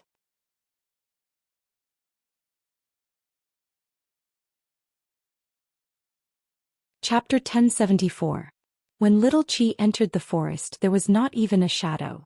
This was because there was a certain distance from the teaching building of the junior high school department. During the 10-minute break between classes, especially at night, no one came to stroll around. Little Qi thought that He Yanji was playing with her. Just as she was about to make a phone call, a hand suddenly reached out from the tree beside her and pulled her over. Little Qi was forced to lean against the tree while He Yanji looked at her sideways with his arm propped up. Don't get so close to me. Little Qi was a little panicked. He Yanji couldn't help but laugh. You're usually so eloquent, but when it comes to times like this you're so timid. It's so late at night. Who knows why you called me over? Little Qi lay on his arm and muttered. What else can I do? Of course it's a kiss. Before he could finish his sentence, a light suddenly lit up in the forest. He Yanji quickly pulled little Qi into his arms, pressed her head and hid her face so that no one could see it. A student passed by and heard the commotion. He thought that something had happened and turned on the flashlight on his phone fearlessly. However, He Yanji scolded him. Are you looking for a beating? When the other party saw that He Yanji was actually hugging a girl, his hands trembled in fear and he quickly turned off the flashlight. Oh my god. Previously, there had been rumors in the school that He Yanji had gotten a girl pregnant. After all, no one had really seen it. But this time, someone had seen He Yanji hugging a girl with their own eyes. No one knew who it was. After the boy left, little Qi immediately said in a muffled voice, the whole school is going to be talking about it again. It's all your fault. You made me come to the forest. He Yanji let go of little Qi and smiled slightly. There are a lot of rumors about your husband. Besides, I'm hugging my wife. Who would dare to say anything? Then should we go back now? Little Qi asked again. You go first. I'll be back later. He Yanji pushed little Qi out. The night covered little Qi's hot cheeks. She suppressed her wildly beating heart and walked out of the forest. It was not for anything else, but because He Yanji's subconscious action to protect her just now made her smile uncontrollably. Soon He Yanji also returned to the classroom. The two of them acted as if nothing had happened and finally waited until school was over. I haven't seen my dad for a few days. I won't go home with you tonight. When little Qi left the school, she texted He Yanji. Okay, be careful on the road. He Yanji rode on the motorcycle and looked at his empty back seat. This little girl must have deliberately left to avoid suspicion. It seemed that the small forest was really dangerous and exciting. As expected, the next day at school, the whole school knew about Xianxia hugging a girl in the garden. The boys were jealous and the girls were envious. He didn't know which girl was so lucky to attract Xianxia's attention. One had to know that Xianxia was not even willing to give the role of the school belle to play with. Yan Zhen heard the rumors and asked little Qi before class started, "Did you know that Xianxia was caught hugging a girl yesterday? Can you not mention this?" Little Qi blushed. Yan Zhen laughed when she saw that. "Did you go into the woods yesterday? How audacious. Who knew that place would be so dangerous?" Little Qi coughed lightly. "By the way, you and Xianxia, how far have you progressed?"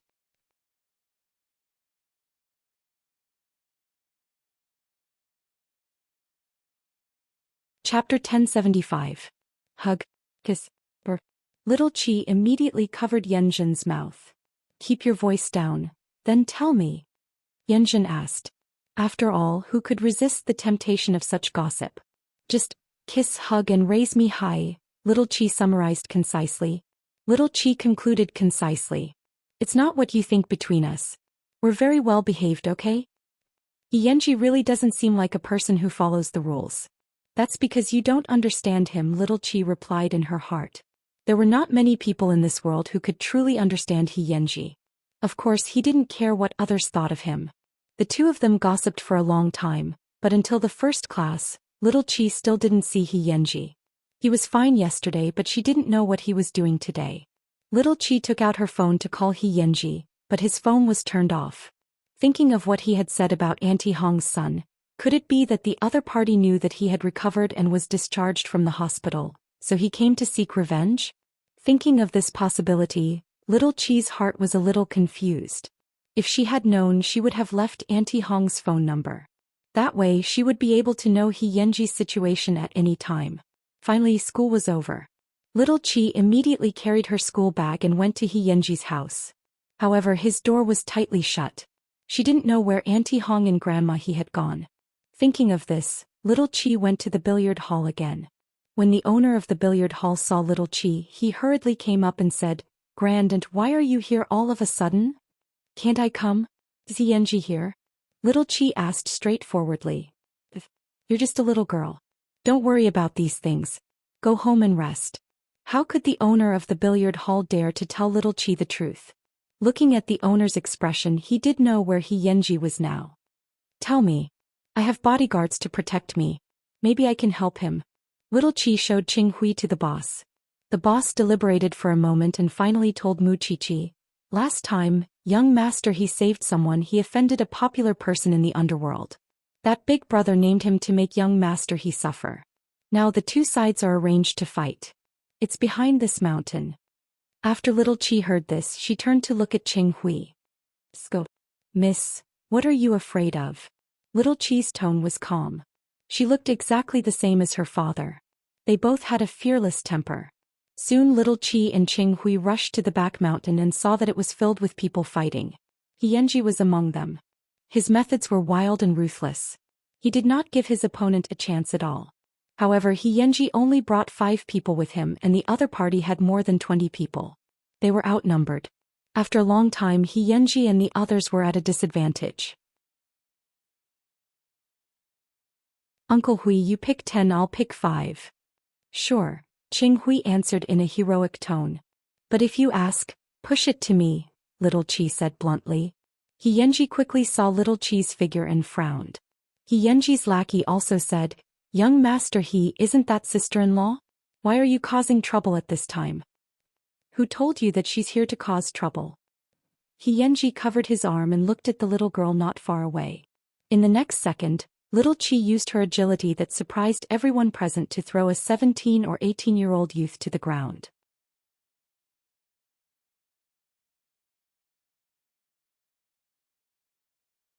Chapter 1076. Wow!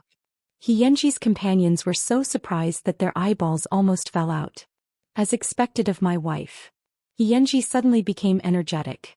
With Little Qi and Qing Hui joining the battlefield, the 20 or so people were soon beaten to a pulp. Seeing a group of people sitting on the ground and wailing, Little Qi immediately grabbed one of her lackeys and warned, If you're still not convinced, come to the Xing family to settle the score.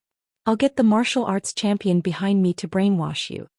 An 11 or 12-year-old little girl had actually learned her father's aura to the fullest. Perhaps it was because of his defensive awareness in a moment of desperation.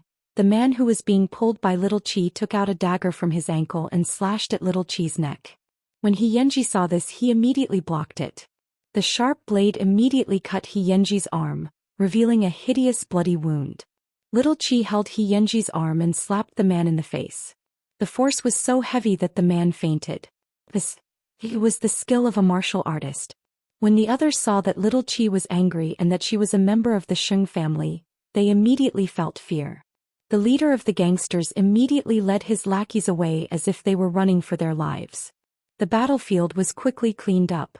When He Yanji saw this scene, he threw away the wooden stick in his hand and really experienced a hero saving a damsel in distress.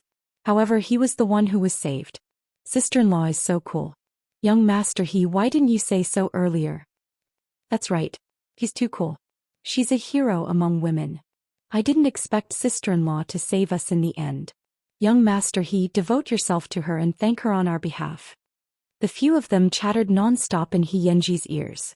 At this moment, Little Qi straightened her body and glared at He Yanji. I can react. Who asked you to block it? He Yanji covered his arm and looked at his wife. The corners of his mouth curled up. I believe that you can block it, but this is a natural reaction of my body. It's exactly the same as when I want to kiss you. I can't control it either. Little Qi was speechless. Soon they left the battlefield. Along the way, He Yanji's companions kept clamoring to learn orthodox combat techniques from Qing Hui. In the end, they were thrown back to their respective homes by He Yanji. When there were only 3 people left in the car, He Yanji suddenly said to Little Qi, "Put me by the beach. This will scare Grandma. Actually, the wound isn't deep." Little Qi looked at his bloody arm and turned to Qing Hui. "Uncle Hui, find a small clinic." Yes, Mississippi. He Yanji knew that Little Qi was still sulking, so he didn't struggle anymore. Yesterday you were fighting with people from school. Now you're fighting with gangsters. In a few days you might be dead on the streets. Little Qi raised his arm to disinfect it as she muttered, "Must we take this path?" He Yanji sat on the simple bed with one leg and looked down at Little Qi, who was burying her head. "I have no choice, Xiaowan. I used to be polite. Even if I was willing to be humble, the other party wouldn't let me go. All these years I've been walking between bullying and being bullied. I'm already used to it. Why?" Little Qi didn't understand why these people were so keen on finding trouble with him. He Yanji paused for a moment. Finally, he lowered his head and laughed at himself. "Because I have a second uncle who can't wait for me to die on the streets." He Yanji only said half of what he said, and Little Qi only listened to half of it. She had no intention of revealing other people's scars. "I've been trying my best to endure it. Until I reach adulthood."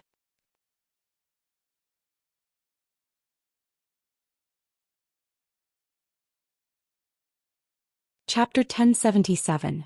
The birth of some people meant that they were destined not to be able to live like ordinary people. He Yanji looked at Little Qi with a complicated expression. This was the most serious expression Little Qi had ever seen on He Yanji. Little Qi did not say anything. At this moment, He Yanji suddenly leaned over and kissed Little Qi on the lips. "Treat it as a painkiller." Little Qi raised her head without any thoughts. "I don't know how to treat you now. I'll hire a bodyguard for you and bring you into the Xing family's sphere of influence. You definitely won't want to, but I can't just stand by and watch. I'm not good or bad to you." He Yanji looked at Little Qi's complicated expression and suddenly pulled her into his arms. "Just like this, it's very good." With a hug, Little Qi could no longer speak. "I'm with you because I want you to be happy. If you're with me and there's only heaviness left, then I will be the one who doesn't know what to do. Do you know? Silly girl." He Yanji took the opportunity to rub Little Qi's head. "I don't want you to always get hurt." "I know. I'll solve this matter," He Yanji promised her. Little Qi still wanted to ask him how he could guarantee it, but He Yanji suddenly put his finger on Little Qi's lips. Are you some little old woman?" Little Qi raised her fist and hammered his chest. "I don't care about you anymore." She was at loggerheads again. He Yanji smiled as he watched Little Qi leave the clinic. She was just too cute and didn't know it. But soon he put away his playful expression and took out his phone to call Auntie Hong. He asked her to comfort his grandmother that he was going to do something that night. Then he went to the billiard hall and asked the very popular curator to contact the big brother in the underworld for him. Young Master He, are you really going to meet him? You have to know that this is not a small fight. Something goes wrong. The curator was a little worried. After all, that was a gangster who would really eat people, not an ordinary primary school student playing around. Boss, just make the appointment for me. Xianxi's tone was very calm, as if he had made a lot of preparations. The boss shook his head and could only compromise. I can't do anything to you. I can't do anything to her. Xianxi sat on the billiard table and said to himself, forget it, I've indeed been muddle-headed in the past, always thinking that tomorrow will be the same. Why should I care who I offended today? But now that he was with Xiaowan, he actually fantasized that he was just an ordinary student and had a sweet campus relationship with the little girl. After little Qi returned home, she locked herself in her room, not knowing what to do. She was afraid that one day Xianxi would really die on the streets. He wouldn't even have the chance to say goodbye to her. She couldn't imagine what kind of hell Xianxi was living in. She only knew that the more she thought about it, the more she couldn't let him go. Master Xiao found out from Qing Hui what had happened in school that day. No, it should be said that little Qi had fought. However, he did not show any displeasure. Qing Hui was a little surprised. If it were any other parent, they would have torn Xianxi apart long ago, but Xing Xiao did not. He directly called little Qi into the study. The father and daughter had a heart-to-heart talk again. Dad, I know what you want to ask, but Dad can't give you an answer. However, I have a feeling that that kid has the ability to deal with things, Master Xiao answered without changing his expression.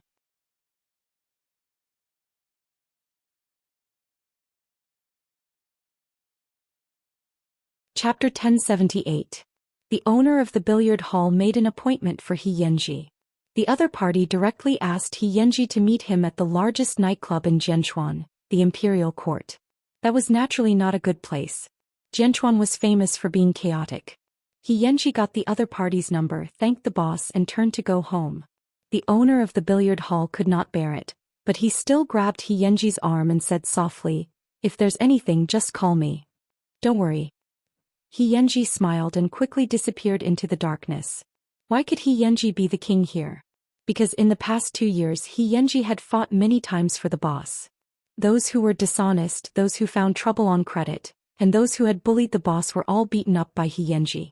Therefore, in the boss's heart he was like a younger brother. He did not know if helping him this time was the right thing to do. With his injuries, Xianxi went to a friend's house to change into a set of black clothes. It was clearly a very ordinary shirt, but when Xianxi wore it, it gave off a very noble aura. If he wanted to go to a nightclub, he naturally had to dress up mature.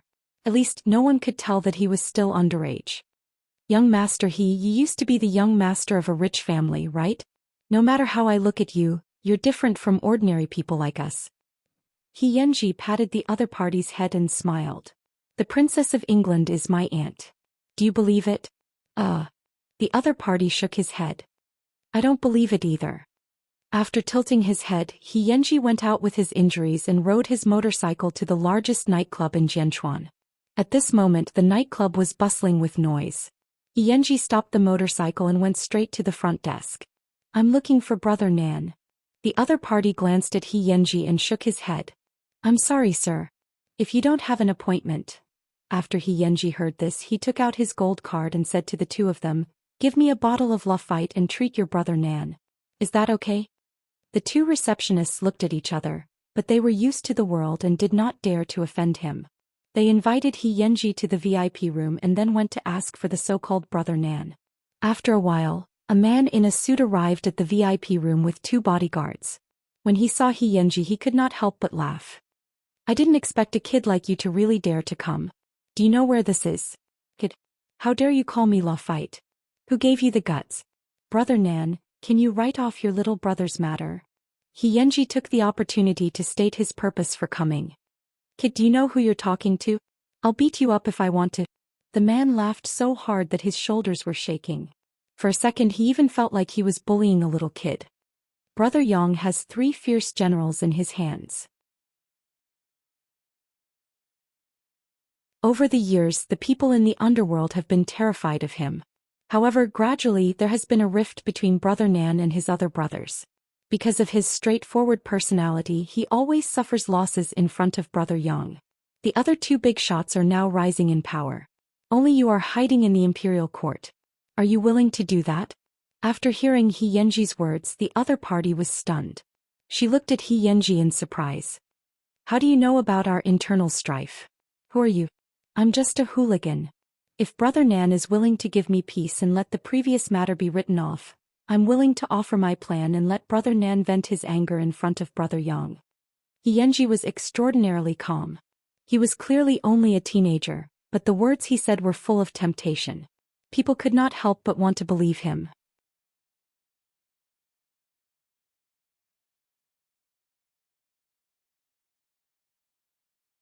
Chapter 1079.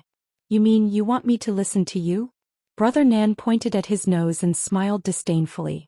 You'd better wash up and go home to sleep. You haven't even grown your hair yet. I know that you've been fighting for the territory in the east of the city recently, and you've already fought several times. I have a solution here. It's written in your nightclub's suggestion book. If you're interested, you can go take a look. After saying that, He Yanji got up from the scarlet sofa. If the solution works, contact me again. Do you want to write off the previous matter? The other party obviously didn't believe him, but his eyes couldn't help but look at the coffee table. With just a glance, the person called Brother Nan said to his subordinate, "Go and drag that kid back." Of course, He Yanji couldn't go far because he expected the other party to pull him back. His attitude was completely different from before. At this moment, Brother Nan welcomed him with a smile. I really didn't expect you to have such courage and boldness at such a young age. I promise you, as long as I can win, not to mention writing off the previous debt, I can give you whatever you want. What did He Yanji want? It was just peace. He didn't want to be covered in injuries and cause trouble. Half an hour later, He Yanji came out of the imperial court. Brother Nan personally sent him off. It could be seen that Brother Nan was very satisfied with He Yanji's solution. Brother Nan, do you really believe this kid? The subordinate couldn't help but ask when he saw how familiar Brother Nan was. What do you know? This kid is simply a prodigy. Pass down the order. In the future, whoever sees this kid has to be respectful. Little Chi was worried for most of the night because she really didn't know if He Yanji's so-called he would deal with it, was just taking a knife to someone else's territory to fight. Therefore, in the middle of the night, she couldn't help but call He Yanji. A moment later, He Yanji picked up the phone and smiled happily. Xiaowan, you always have a way to call me when I'm bathing. It's good that you're alive. Little Chi heard his annoying voice and hung up the phone in annoyance. He Yanji looked blankly at the phone that was beeping. His expression was doting and helpless. He was clearly worried. The next day, Little Chi arrived at school early in the morning and found that He Yanji was already sleeping soundly on the table as usual. Seemed that he was really fine. Little Chi quietly sat down beside him, but the next second, her right hand was grabbed by someone under the table. Let go, the old witch is here. Little Chi struggled. He Yanji squeezed a few more times before letting go in satisfaction. Little Chi stared at the person lying on the ground and asked in a low voice, "Has the matter really been resolved? From now on, I'll accompany you shopping and watching movies. There won't be any more trouble." He Yanji propped himself up and answered her seriously. Little Chi didn't know what methods he had used, but she knew that He Yanji didn't like to go back on his word. Teach me how to ride a motorcycle first. Little Chi immediately turned into a wild girlfriend and ordered fiercely, also, you must get first place in the final exam. He Yanji made a gesture of obedience. Yes, my lord. Little Chi looked at He Yanji's expression and was still faintly worried. What had he paid for this piece? Even if she was his girlfriend, there were still so many secrets hidden in He Yanji's heart.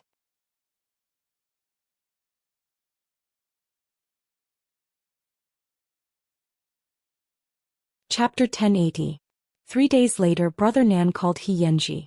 He hadn't been as happy as he was now for several years because He Yanji's plan was really effective. It allowed him to hold his head high in front of Brother Yang for once. Brother Nan asked He Yanji what he wanted. When the big boss was in a good mood, he wanted to give him something. However, He Yanji rejected Brother Nan's good intentions. He only asked Brother Nan to ensure the peace of their family and keep his identity a secret. In exchange, Xianxia could offer his plan to the big boss from time to time. Little He, how about this? I'll send someone to send you a black card. In the future, as long as you're in my territory, all your expenses will be on me. Xianxia leaned against the motorcycle with a slightly helpless expression. Okay. Then it's a deal. Xianxia hung up the phone and looked at little Qi, who was not far away. She was riding the motorcycle in a dignified manner. A moment later, she returned to his side excitedly. I'm a fast learner, right? Xianxia looked at the motorcycle she had put down. It was a second-hand product that the curator did not use. Seeing that her body was covered in oil stains, Xianxia pulled her onto the back seat of the motorcycle and reminded her calmly, sit tight. Where are we going? Little Qi quickly held his shoulder and asked. I'm going to buy you something you like.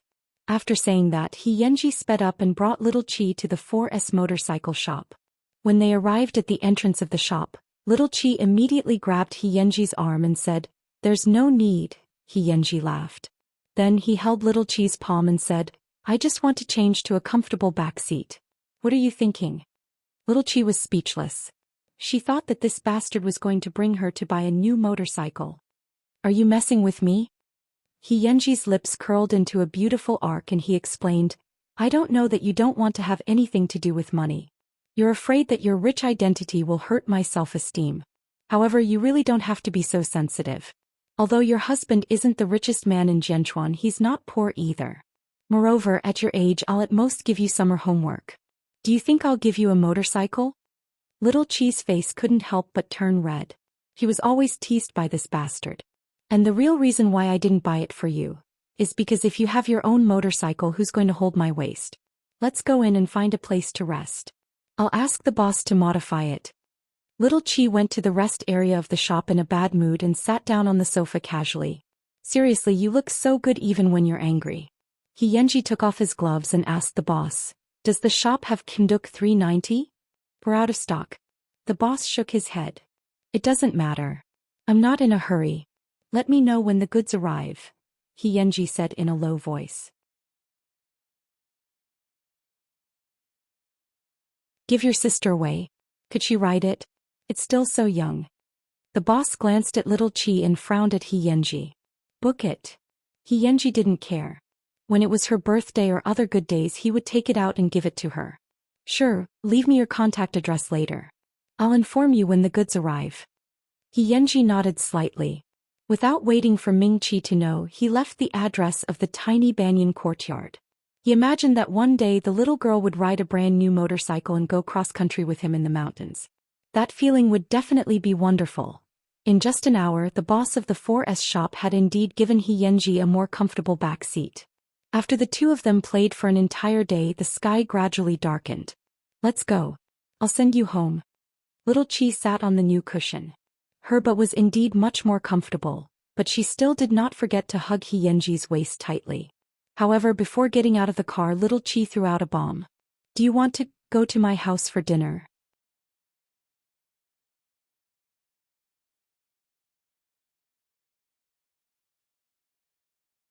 Chapter 1081. Xianxia stopped the motorcycle and turned his head slightly. He looked at little Qi with a faint smile. Are you in a hurry to see your parents? Auntie Hong called me and said that there's no one at home. Little Qi snorted disdainfully. After Xianxia was seriously injured, she had asked Auntie Hong for her phone number. However, she knew in her heart that it was a little abrupt to ask, so she added, It's okay if you don't go. Xianxia chuckled and did not answer. When they reached the entrance of the banyan courtyard, he turned to little Qi and said, Let's wait until I have the confidence to meet your parents. See, who cares?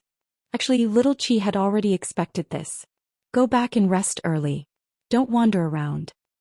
Xianxia really wanted to drag her into a small alley and kiss her to her heart's content. However, this was the territory of the Shen and Xing families. If he was not careful, he would be poked into a hornet's nest by the two families. It was better to wait until the dead of night when there was no one around to do these naughty plans. The two of them said goodbye at the door. After seeing little Qi return home with his own eyes, Xianxia returned home. However, when he opened the door, he realized that something did not seem right at home. A few rooms had been turned upside down but nothing was missing. The thief who came in was quite unlucky because there was nothing in his house.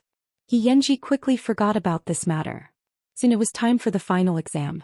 Xianxia promised little Qi that as long as she could maintain her second place, he would take her out to play for a few days during the summer vacation. Little Qi was filled with joy when she agreed. After all, she was already used to big scenes. Now she was very interested in the things Xianxia took her to play. However, would Master Xiao and her mother have any objections if she wanted to go out for a few days? This was the Xing family's treasure. Although little Qi was free, she had never left her parents' side. Now Xianxia wanted to take their daughter away? Even little Qi herself couldn't tell her father about this. She definitely couldn't lie, but she couldn't tell the truth. She was going out to play with a boy, especially with Xianxia. However, a week after the exam, Xianxia took little Qi away. That night, the two of them had just received their results. Xianxia rode his motorcycle to the banyan courtyard and called little Qi. "Come out, I'll take you to play." Little Qi greeted Mama Xing and went out. Unexpectedly, Xianxia took her on a motorcycle for 3 hours. Seeing that the place was getting more and more remote, little Qi's heart was pounding. "Where are you taking me?" "Sell it for a good price," Xianxia said loudly. "Stop teasing me, I'm scared." Little Qi pinched the flesh on his waist and said, "Let's go to Aunt Hong's hometown. I'll take you to the countryside to be a wild child, a mountain king." "But my parents, have you ever seen a bad guy kidnap someone? Do you have to tell them beforehand?" Xianxia laughed loudly. Little Qi's face turned pale. This was the first time she had been scared by him. When they arrived at their destination, little Qi got out of the car and kicked his foot. "Send me back. My mother can't take it anymore." Xianxia took the opportunity to hook his arm around her neck and became serious. "I've asked your father. Otherwise, would I dare to kidnap Master Zhao's daughter? I don't believe it." Little Qi continued to struggle. Xianxia was helpless. He took out his phone and handed it to little Qi. "Here, call him yourself." Little Qi took the phone and looked surprised. "You talked to my dad on the phone?"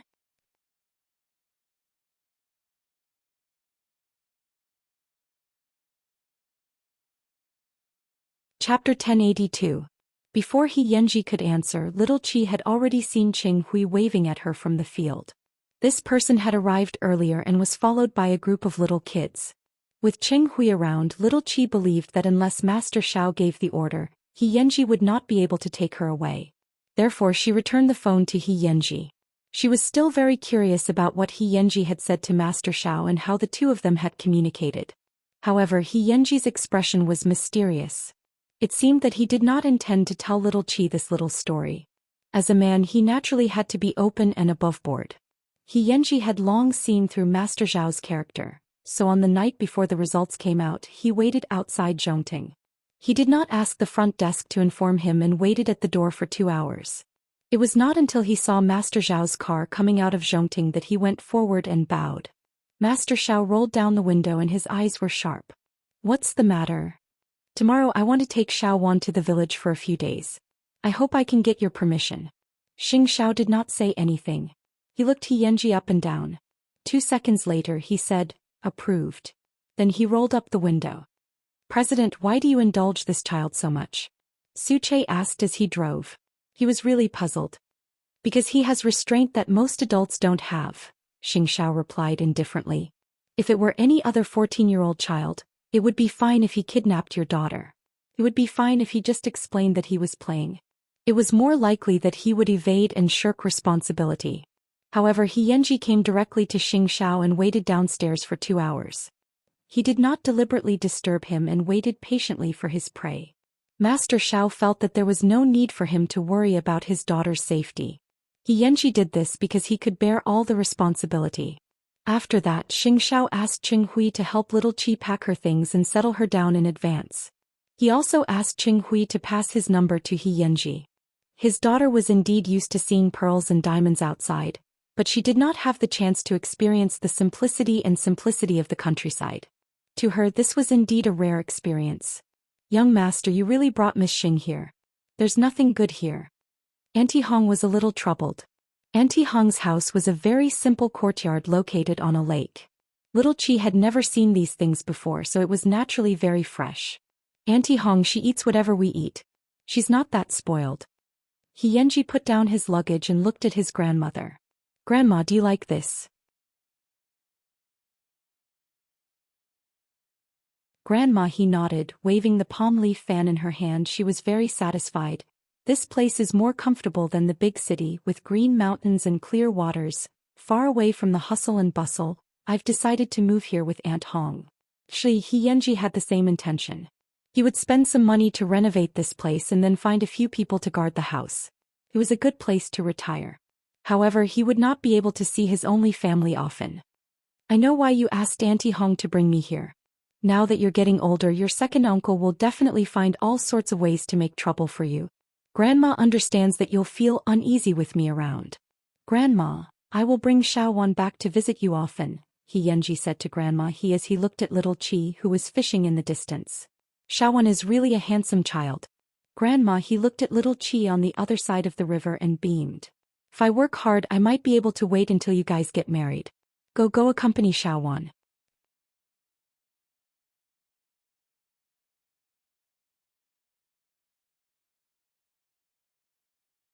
Chapter 1083.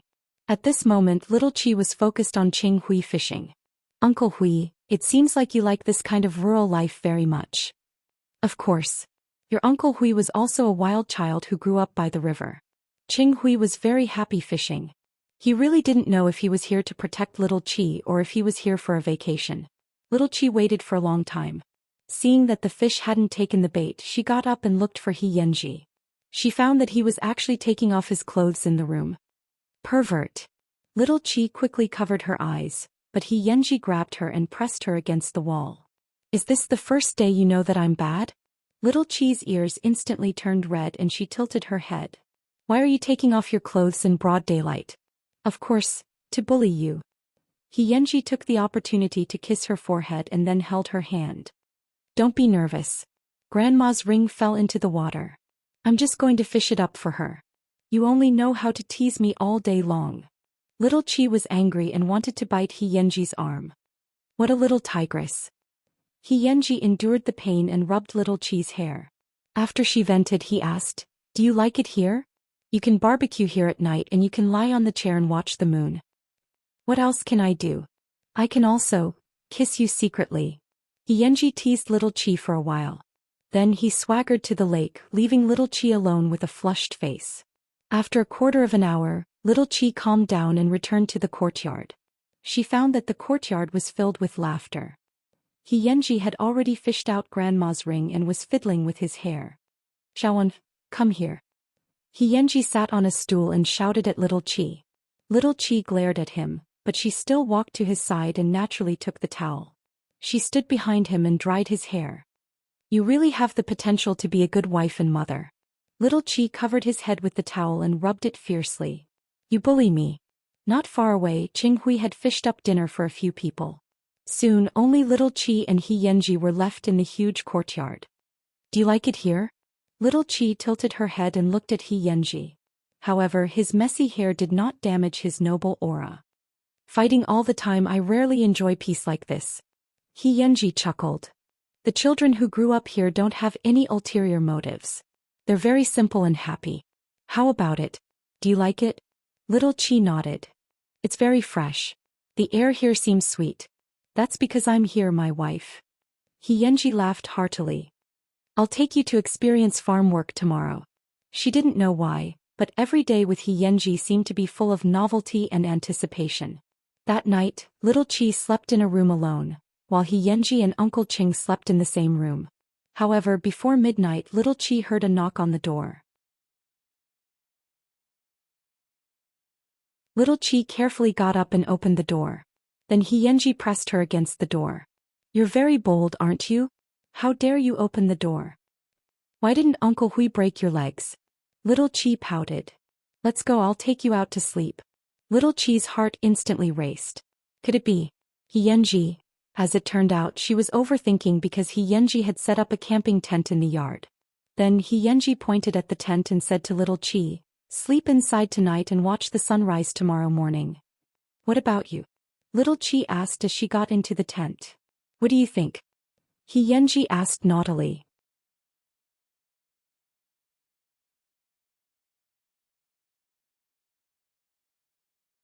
Chapter 1084. I said you won't come in at all. After getting to know him for the past few days, Little Chi was confident that Xianxia only liked to take advantage of her with his mouth, but he didn't have any dirty thoughts in his mind. Xianxia chuckled and covered Little Chi's head with the blanket on the rocking chair. He hugged her head and kissed it hard. Then he said, "It's your first time in the wilderness. It's inevitable that you'll be scared. I'll keep watch for you." As expected, Little Chi took off the blanket on her head and curled up in the tent to sleep peacefully. The young man outside the door sat on the rocking chair with a cattail leaf fan and chased away the mosquitoes for most of the night. Actually, Xianxia had too many things he wanted to do to Little Chi, but it wasn't time yet. Even kissing and hugging her sometimes felt like a kind of blasphemy. Life in the countryside was very pleasant. Little Chi and Xianxia stayed in the small courtyard for 3 whole days. In these 3 days, Little Chi had seen what it meant to be truly natural and simple. Moreover, she could now accurately distinguish the 5 grains and miscellaneous grains. The morning they returned to Jianchuan, Xianxia rode his motorcycle and said goodbye to Grandma He with Little Chi. This was because from today onwards, Xianxia was prepared to face the storms of Jianchuan alone. During the holidays, Xianxia worked part-time in a bookstore. When he was resting, he would ride his motorcycle off-road in the mountains with Little Chi. That year's summer vacation was Little Chi's happiest days. Soon Jianchuan High School welcomed the start of the new semester. Little Chi and Xianxia had agreed to report to the school one after another. However, in the 2 days of school, Little Chi did not see Xianxia. She had called Xianxia, but he did not answer. Instead, he replied to a text message and said that he was visiting his grandmother in the village. Since that was the case, Little Chi did not ask further. However, on the day of school, Little Chi still did not see Xianxia. Therefore, Little Chi had been absent-minded the whole day. When Yanjin saw that, she took the opportunity to ask her after class, "Where's Xianxia?"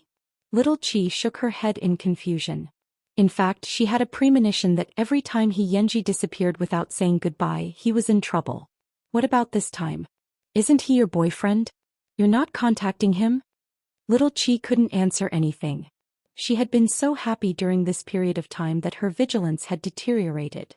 It had been a long time since Xianxia had fought. Little Chi was touched by Yanjin's question, so she didn't wait for school to end. On the first day of school, she left early and went to Xianxia's house, but it was empty.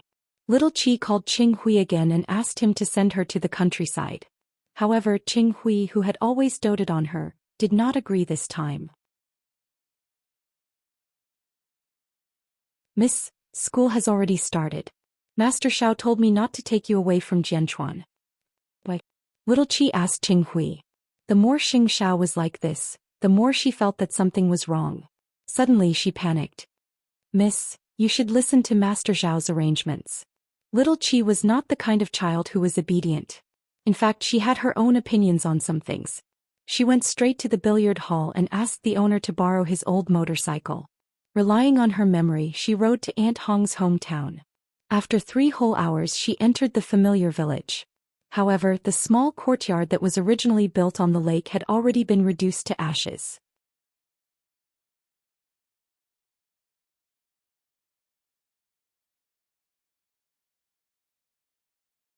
Chapter 1085.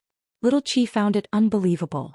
She quickly grabbed the nearby neighbor and asked, "Auntie, where's that family?" The plump auntie glanced at Little Chi and quickly shook her head. She sighed. A few days ago a few men came. They stabbed Xiao Hong and burned the house. The fire burned for a day and a night before it stopped. I wonder if old Madam He has also turned into ashes. Have you seen Xianxia?" The auntie shook her head. "I saw him once the day before yesterday. It was very hurried and I haven't seen him since." Little Chi was stunned on the spot. At this moment, her emotions were extremely complicated. She felt that she would never see Xianxia again, but she also felt that Xianxia would definitely contact her again. It was just that it was not safe now. Little Chi squatted on the ground and dialed Xianxia's number over and over again. However, the system kept reminding her that the number she had dialed was no longer in the service area. Little Chi squatted on the old site of the courtyard for most of the day. It was not until late at night that Qing Hui drove over to pick her up. "Miss, let's go home." Little Qi raised her head in a sorry state and asked Qing Hui, "Did you already know?" "I only got the news early in the morning," Qing Hui answered Little Qi seriously. "Miss, it's the gang seeking revenge. He Yanji's whereabouts are unknown. Master Xiao has already sent people to look for him, but there's no sign of him. During this period of time he hasn't provoked anyone from the gang. Only that brat knows the answer to this question." Qing Hui helped Little Qi up. "If you don't want Madam to worry, come back with me." Little Qi really wanted to stay here and wait because she had a strong premonition that after leaving this place, she would never see He Yanji again. She really wanted to know what kind of situation He Yanji was in now. Was Grandma He okay? However, she also knew that if she stayed here, her family would only worry. "Uncle Hui, I rarely beg you, but this time I beg you to do your best to find out about Grandma He for me. I want to know if Grandma He is still safe. She's He Yanji's only family in the world. If Grandma He is gone, I don't know how he will live." Qing Hui looked into Little Qi's eyes and nodded solemnly. "Miss, don't worry. Even if you don't say it, Master Xiao will do it." Little Qi didn't say anything else and walked straight to her car. Before she left, she took a look at the ruins. For some reason she felt that once she left, the string in her heart would be broken. After returning to Jianchuan, Little Qi did not go to school for 3 days in a row. She searched the streets and alleys of Jianchuan for the person called He Yanji, but there was no news of him. He disappeared very cleanly as if he had never appeared.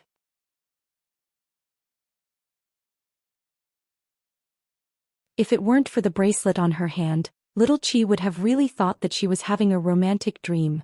3 days later, someone sent a motorcycle home. Little Qi recognized this brand. She and He Yanji had been there before. So when she saw the owner, she grabbed his and asked, "He is." When I said she, he, xiao, zhao's, he, she, chi, he, and said he and said, he and said. Looking at the brand new motorcycle, Little Qi's heart surged. She slowly squatted on the ground and muttered to herself, "I don't ask you to show up. I just want to know if you're alive." Looking at the brand new motorcycle, Little Qi's heart surged wildly. She slowly squatted on the ground and muttered to herself, "I don't ask you to show up. I just want to know if you're alive."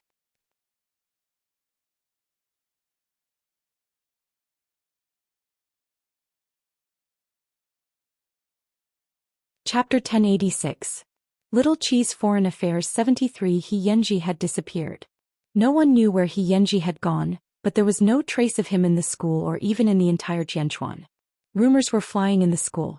It was rumored that He Yanji had been hacked to death on the street by a big shot. His face was unrecognizable and there was no one to collect his body. Little Qi listened. It would be great if he had really been hacked to death. That way she would give up. This was a month after He Yanji's disappearance. It was also Little Qi's first day of school. She had been looking for He Yanji for a full 30 days, but there was no news of him. It was as if he had evaporated from the face of the earth. In the beginning, Little Qi was only worried. She was worried that He Yanji was in a dangerous situation. Over time, her worry turned into anger and resentment. If she had known that such a day would come, why would they have wasted each other's time? Every day that Little Qi looked for He Yanji, she would delete a text message that she had sent to He Yanji. But even so, she knew very well in her heart that once something left a mark in your heart, it would be deeply rooted and could never be erased. Yanjin saw that Little Qi had gone to school. She quickly asked her after school, "What happened between you and He Yanji? Where's he?" Little Qi looked at the empty seat beside her and shook her head. "Yes, where is he?" Yanjin was a little confused when she saw her reaction. It was really strange for these two to be in a relationship. However, the lively and cheerful Little Qi had become a lot quieter since school started. After school, Little Qi left the school alone. However, on the way to get the car, she heard the familiar words again. "I heard that He Yanji is being kept by a rich woman. Someone saw him going in and out of entertainment places." Really? Back then, He Yanji was proud and arrogant. He didn't like anyone, but in the end, he was still sold. This time Little Qi did not hold back. She directly went forward and grabbed the two girls' lapels. He slapped each of them. "He Yanji is not someone you can talk about. If I hear these words from your mouths again, don't blame me for sending your entire family to emigrate." The two of them were stunned. They did not expect little Qi to have such a big reaction. Then little Qi pushed the two of them away. Get lost. The people around were shocked by little Qi's intense reaction. Little Qi, who had not gone to school for a month, had obviously changed her temperament. Most importantly, she was now riding a motorcycle to school just like Yanji used to. Little Qi didn't know how to vent the pain in her heart, so she went cross-country in the mountains. When she fell, she curled up on the ground. After crying enough, she went home peacefully. Mu Qiqi was very worried about her daughter's recent condition.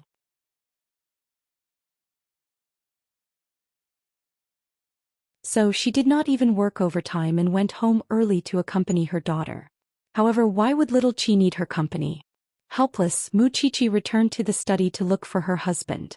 Where did that brat from the He family go? Xianxia put down the document and hugged Mu Qiqi. On the night of the He family's accident, that kid came to me. Back then, in order to get rid of a life of fighting, he made a deal with someone in the underworld, who knew that the other party's subordinate would leak this matter to the enemy, so that kid was killed by the enemy. Xianxia looked at Mu Qiqi and explained calmly, the other party offered a high price for his head. Then why did he look for you? He couldn't let go of Xiaowan and racked his brains. The only thing he couldn't let go of was our daughter. The night he made the decision, he sat outside Zhongting all night. Xianxia hugged Mu Qiqi and answered, a daughter will eventually grow up, but she didn't see the wrong person, huh? End of this chapter.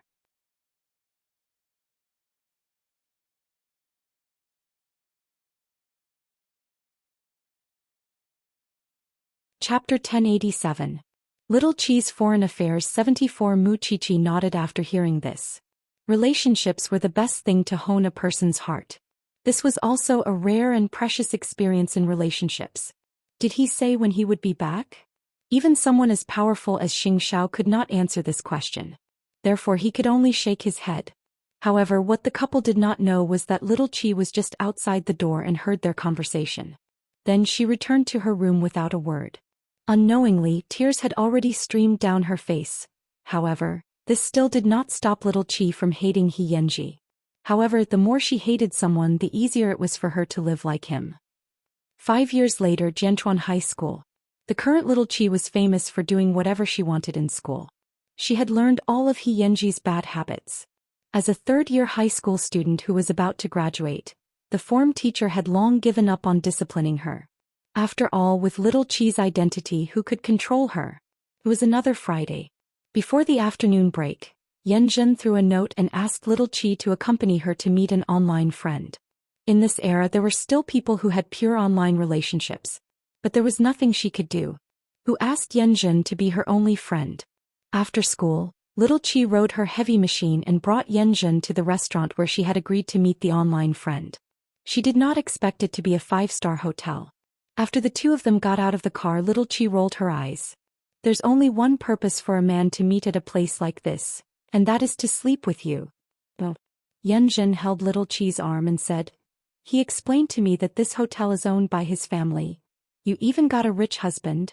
Little Qi rolled her eyes even more. That kind of rich family's kids are usually just playing around. Just accompany me to meet him. With you around, I'm not afraid of losing out. Little Qi crossed her arms impatiently. Her brown eyes were filled with helplessness. I'm afraid of you. In just a few years, the two of them had changed their personalities. Little Qi became more and more handsome and Yanjun became more and more feminine. The two of them appeared in the hotel and immediately attracted the attention of a group of men. When the waiter came over with the menu, little Qi took a look and threw it to Yanjun. However, the moment she looked up, she was suddenly stunned. The 7 or 8 men walking toward them walked very fast, but even in a flash, little Qi still saw one of them wearing a black trench coat. He had a white shirt on the inside, black casual pants on the lower half, and a pair of brown leather shoes. Little Qi immediately got up from her chair, which surprised Yanjun. Who did you see? Little Qi quickly held her trembling hands and pretended to sit back on the chair as if nothing had happened. No.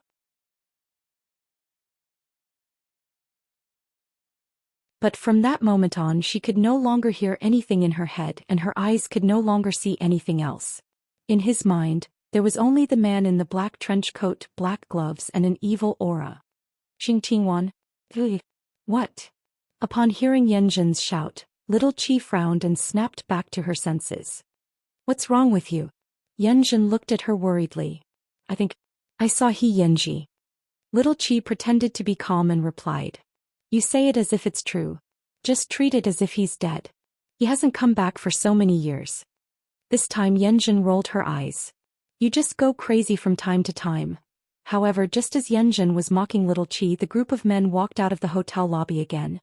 This time even Yanjin saw it clearly. After a long time Yanjin finally said, He's so King handsome. Yes, young master, he is back. He gave young master he the crematorium for chasing his wife. The secret of leaving was said slowly. End of this chapter.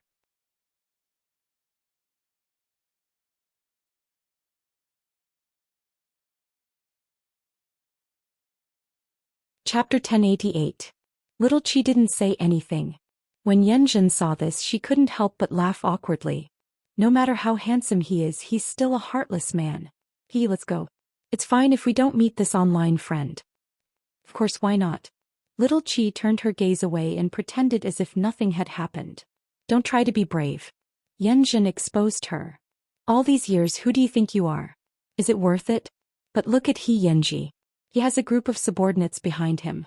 If he really remembers you, why didn't he look for you? Wanwan, wake up. You're Xing Zhao's daughter.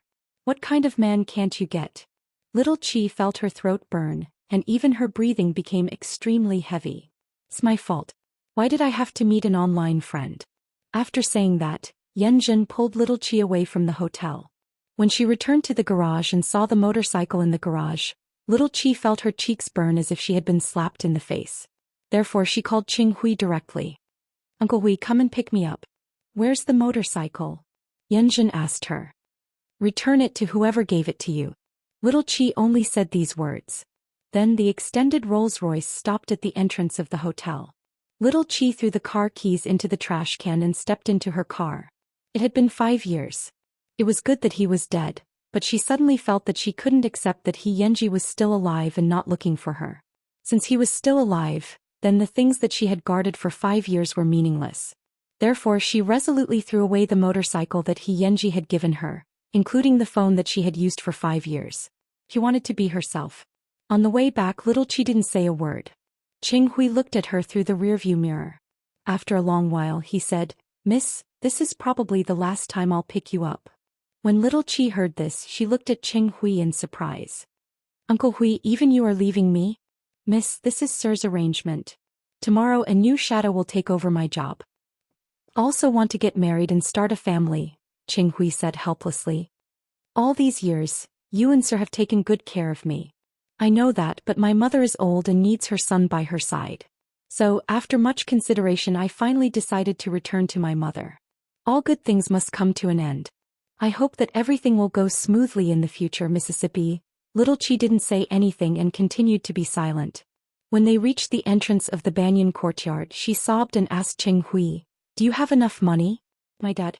Mr. has given me a generous salary. All these years he has never treated me unfairly. Little Qi opened her mouth but could not say anything. She could only say, That's it then, Uncle Hui. Everything goes smoothly. Qing Hui looked at little Qi's thin back and felt a little sorry for her. In fact, he didn't want to resign.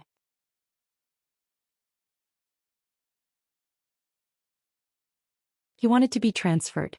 This matter was supposed to wait until next year, but Xianxia suddenly had other arrangements.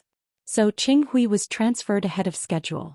Qing Hui did not know who little Qi's new shadow was, but he hoped that the young lady would be healthy and happy in the future. This night was not easy for little Qi.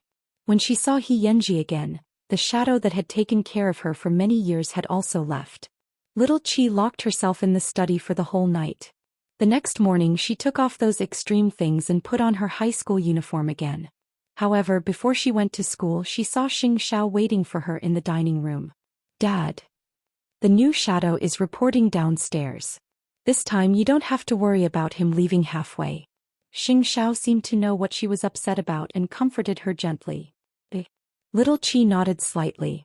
After breakfast she picked up her school bag and went to school. However, the moment she opened the car door she was stunned.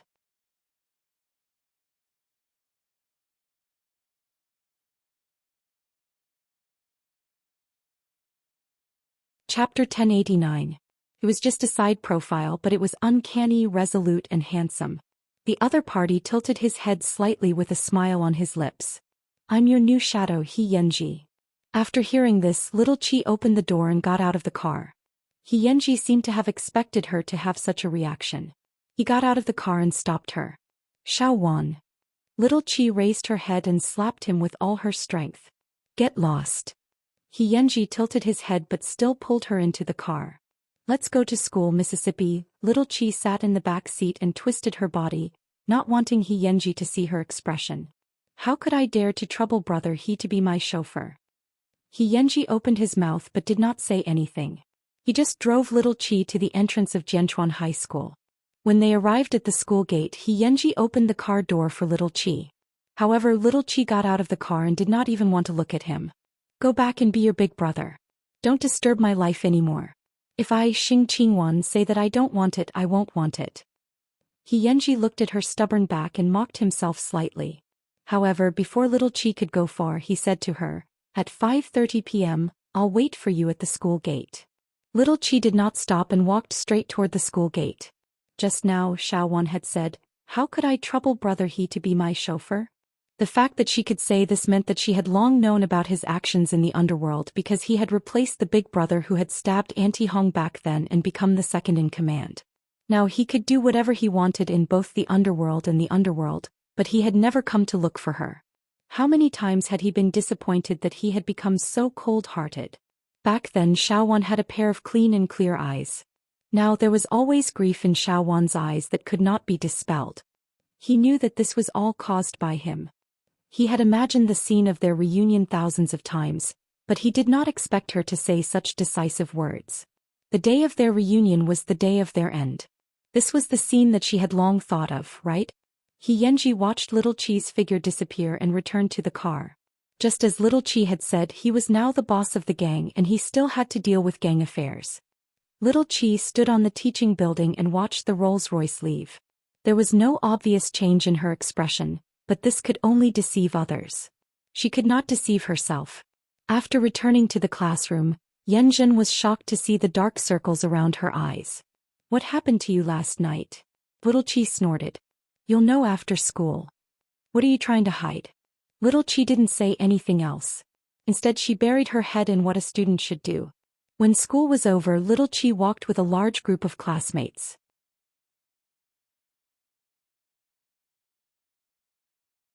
When she saw the Rolls-Royce, she walked over with everyone. When Xianxia saw her, he got out of the car.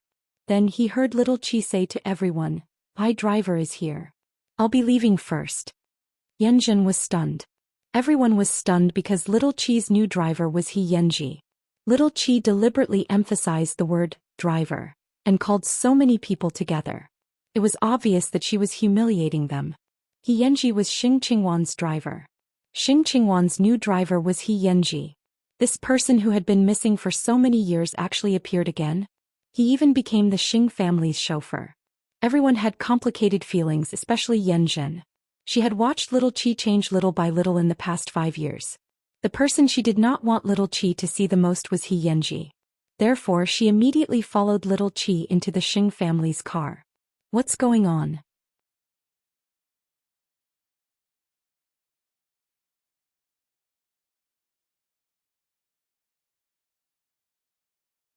Chapter 1090. I still want to know what's going on. Little Qi sat in the back. Her tone was cold and there was even a hint of anger. Xianxia, are you here to fool around again? Yanzhen could not get an answer from little Qi, so she attacked Xianxia. Since you left, you shouldn't have appeared again. You deserve to die. Xianxia didn't say anything, but he looked at the front passenger seat. Yanzhen followed his line of sight and found a machete on the passenger seat. There seemed to be blood on it. Yanzhen was so scared that her face turned pale. She didn't dare to say anything. Midnight 7 looked out of the window. At this time, Xianxia tilted his head and asked little Qi, "Do you have homework? If you do, you have to go to my house for the time being." "I have my own home," little Qi answered stiffly. "Your parents went to Italy and asked me to look after you for the time being," Xianxia replied calmly. "What are you?" Little Qi directly asked Xianxia. "Send me to the Shin family." Even if there's no one left in the Shin family, I still have the Xing family. It's not your turn yet. As Yanjin listened to their conversation, she became even more flustered. If she had known earlier, she wouldn't have gotten in the car. Yanji paused for a moment. His voice was a little hoarse and there seemed to be a hint of pleading in it. Grandma wants to see you. That's your grandmother, not mine. Little Qi did not waver at all. Her voice was still as hard as a rock. 5 years ago, Grandma injured her right leg in that fire. All these years she has been in pain. Her only wish is to see you. Yanji softened his voice. I can go see her, but I hope that from then on, you won't disturb my life anymore. Yanji, I admit that I still love you, but I hate you even more. After hearing Little Qi's words, Yanjin's eyes couldn't help but widen. What kind of enmity did these two people have? Especially Little Qi's mixed emotions of love and hate. She felt goosebumps all over her body. So don't force me anymore. Let me live. Little Qi's every word was like a sharp sword that pierced into Yanji's heart. I promise you. I'll retreat to a place where you can't see me. After Yanji finished speaking, the car stopped because they had already arrived at the entrance of the hospital. Yanji brought Little Qi into the hospital's recuperation department. Only then did Little Qi see the old man she had not seen in a long time. She was still fanning herself and sitting peacefully in the wheelchair. Her right leg was empty. Because of the fire, the old lady had lost a leg. Seeing this, Little Qi couldn't control herself and burst into tears. When old lady he saw her, she immediately became excited. Lil Wan? Are you Lil Wan? Little Qi walked over and squatted down in front of her. Grandma. Oh, my Xiaoguai, Grandma finally sees you again. My Xiaoguai. In the old man's arms, Little Qi couldn't control her emotions and cried silently. Grandma has been looking forward to it for many years. Grandma has been waiting and waiting. Grandma was afraid that you didn't want that kid anymore. Grandma is old. After Aunt Hong left, I'm his only family member. So, how can Grandma be at ease when I don't see you? Little Qi didn't know what to say. She only felt the old man's palm was burning hot. Now that you're here, I'm relieved. After saying that, the old lady fainted on Little Qi's shoulder. Little Qi immediately turned her head and shouted at Yanji, call the doctor, call the doctor. Bookmark for easier reading.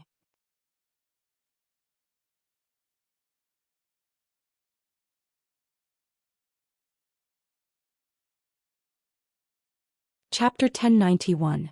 The doctor tried his best to save her, but there was nothing he could do. Old madam, he was already physically and mentally exhausted. The reason why she endured the pain was because she had strong willpower to hold on and wanted to see Little Qi again. Without seeing Little Qi, she couldn't stop worrying about Yanji. Now that she had seen him and her wish had been fulfilled, she didn't want to hold on anymore. She couldn't hold on anymore. Seeing the kind old lady on the hospital bed, Little Qi cried out loud. Behind her, Yanji reached out to hold her waist. Why did you let me see this? Yanji, you and I are not from the same world. Why did you have to drag me in? What is this? Little Qi punched Yanji's body excitedly. I really wish I could kill you. Yanji wrapped his arms around Little Qi and squatted on the ground to comfort her. I know I'm very selfish, but this is Grandma's only wish. She has been in pain for too long. I don't want her to continue to be in pain. Since you knew she was in pain, why didn't you appear earlier? It's been 5 years. Yanji, what's the point of you appearing now? The murderer who killed Auntie Hong was executed yesterday, Yanji said hoarsely. Why would I drag the old, weak, sick and disabled with a belly full of hatred and a kill order to stay by your side? Little Qi was speechless. She could only lean on Yanji's shoulder and cry bitterly. Xiaowan, I don't have any relatives anymore.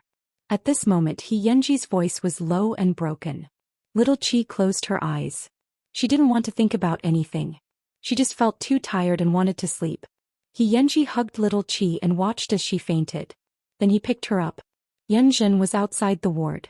Seeing this, she quickly asked, Where are you taking Little Qi? There's a funeral at home, so I won't send you off. With that, Yanji left the hospital with Little Qi in his arms. This time Little Qi slept very soundly. When she woke up, she found herself in an unfamiliar room. At this moment, it was dark outside the window. Little Qi got up to open the door but was stopped by the man outside. Miss Xing, brother, he told you to rest well. Where is he? Little Qi asked. Downstairs. He Yanji's subordinate answered. Little Qi went downstairs barefoot and saw that the living room downstairs had been decorated into a morning hall. In the middle of the morning hall, there was a photo of old Madame He. In the photo she looked so peaceful. He Yanji stood in the middle of the morning hall with a gloomy expression. Little Qi looked at this man from behind. Her heart suddenly ached, but this did not mean that she had to forgive He Yanji. She said that she still loved this man, but at the same time she hated him very much. As if sensing someone behind him, He Yanji turned around and saw Little Qi looking at him with a pale face. He whispered, "Why don't you sleep a little longer?"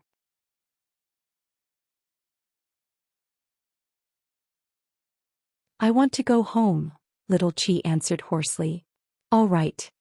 He Yanji only said one word. Then he ordered the subordinate behind Little Qi, "Shichu, send Miss Xing home." "Brother He." "Tao." After saying that, He Yanji turned around and looked at the old lady's photo. "Miss Xing, can you not go? Brother He doesn't have any relatives anymore." The subordinate called Shichu looked at Little Qi pleadingly. "Please, if you don't want to see him, go upstairs and rest. But, can you not leave this place?" Little Qi didn't say anything, but her heart ached. However, she still didn't leave heartlessly. She went straight up to the second floor and returned to the bedroom she had just been in. Bookmark for easier reading.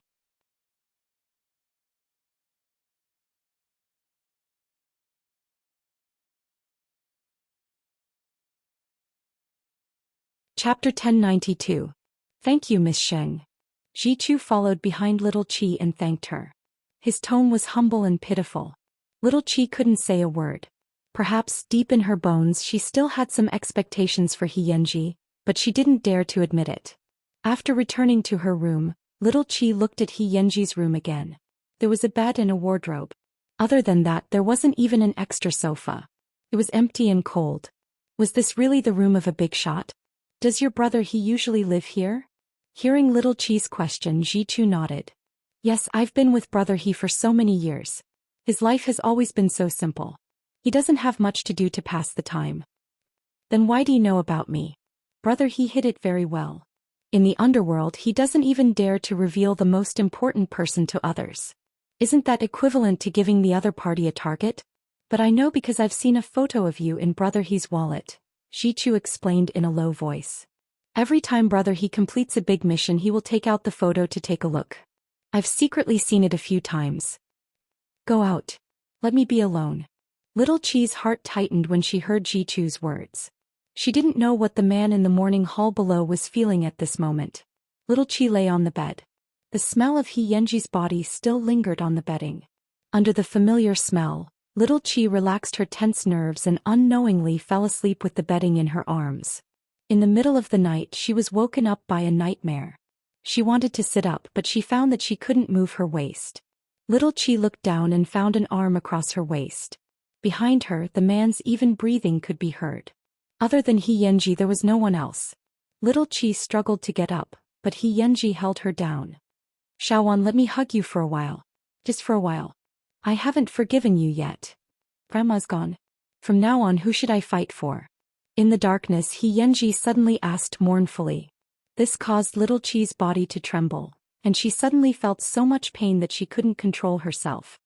Back then, when Aunt Hong was in trouble and Grandma was injured, there were people who offered a bounty of 200,000 to take my life. I left without saying goodbye. I chose to leave because I knew that Grandma would not be able to live without me. However, you still have your parents and relatives. Little Wan, it's been 5 years and I've been living in the nightmare of Aunt Hong's blood every day. So I swear that I will avenge Aunt Hong at all costs. Grandma has never liked me being in the underworld. I know that after the fire her lungs were badly damaged and she developed lung cancer. I tried everything I could to keep her by my side, but when I saw her enduring the pain, I knew I was too selfish. I have no family. From now on, I have nothing.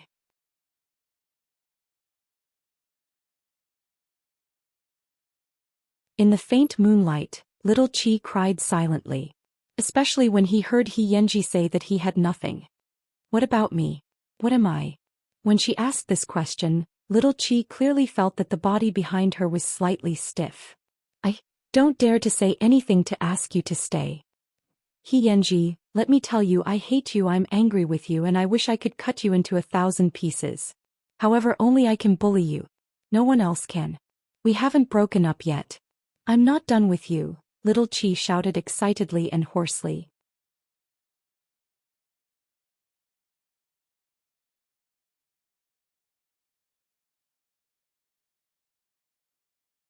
Chapter 1093. After hearing this, Xianxia fell into ecstasy. He quickly tightened his arms. The feeling of regaining what he had lost made him want to cry. Little Qi hugged Xianxia's arm and couldn't help but cry. You bastard Xianxia f***ck your ancestors. Why are you being reserved? Can I cut you into 8 pieces and make soup to drink? As long as you left me a word, even if it was just one word telling me to wait for you, I would have no complaints. And today, as long as you said that you wouldn't let me go, as long as you said it, I wouldn't refuse you even if I died of discomfort. In the end, you still need your little brother to beg me for this? Because I'm afraid. Xianxia answered hoarsely. I can't lose anymore. Xiaowan, I'm afraid I'll collapse. Little Qi was so angry that her heart was blocked, so she bit Xianxia's arm, leaving a row of neat teeth marks. You just lack someone to take care of you. Xianxia hugged little Qi tightly and blew his hot breath into her ear. Please don't interfere. That night the two of them cried and laughed. They talked to each other tirelessly, so much so that in the end, they didn't even know how they fell asleep. The next morning, little Qi woke up from the bed and turned to look at Xianxia. However, he had already gotten up. Little Qi heard the sound of morning music downstairs, so she quickly got up. Unexpectedly, Zhichu was waiting at the door. Miss Xing, you're up. Brother, he asked me to send you to school. Where's he? Little Qi asked as she tidied up her appearance. He's downstairs dealing with the old lady's funeral, so I'm afraid he won't be able to send you off personally. Brother, he said that when the old lady's matter is settled, he'll personally be your chauffeur. Zhichu conveyed Xianxia's message seriously. Little Qi listened, her expression unreadable. After a long while, she continued to ask Zhichu, when is the funeral? Tomorrow morning. I'll come back tonight. Little Qi wrote her phone number on Zhichu's palm and asked him to hand it to Xianxia. Watch him. If there's anything, remember to call me. Okay. Zhichu clenched his fist and nodded vigorously. Little Qi silently walked down the stairs and left the courtyard when Xianxia's back was facing her. He knew Xianxia's intentions. There would definitely be many people from the underworld coming to pay their respects at the old lady's funeral. He did not want him to be involved, so he asked Zhichu to send him away. Little Qi felt that she was very strange. She clearly hated him, but she could not help but want to listen to him. She silently made plans for him, especially when she saw him dressed in a black suit and bowing to the guests in the morning hall. Little Qi clenched her hands tightly. If it was true love, how many people would be able to see the person they loved suffer? Forget it. He would slowly settle the scores from the past 5 years with him in the future.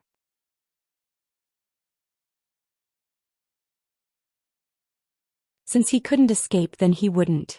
She was going to be an adult soon, so there was no need to play hide and seek like a child. After little Qi left, Zhichu gave the phone number to Xianxia. Brother, Miss Xing asked me to give this to you. Xianxia took out his phone, wrote down little Qi's phone number and added it to his favorites. Note, wife. When you see her in the future, you have to call her sister-in-law. Xianxia secretly swore in his heart that from now on he would make up for everything he owed little Qi. I only have you and only you. You're tuning in to the Zhou Xian's Legacy YouTube channel. Don't forget to subscribe and join us on this journey to catch the most captivating stories.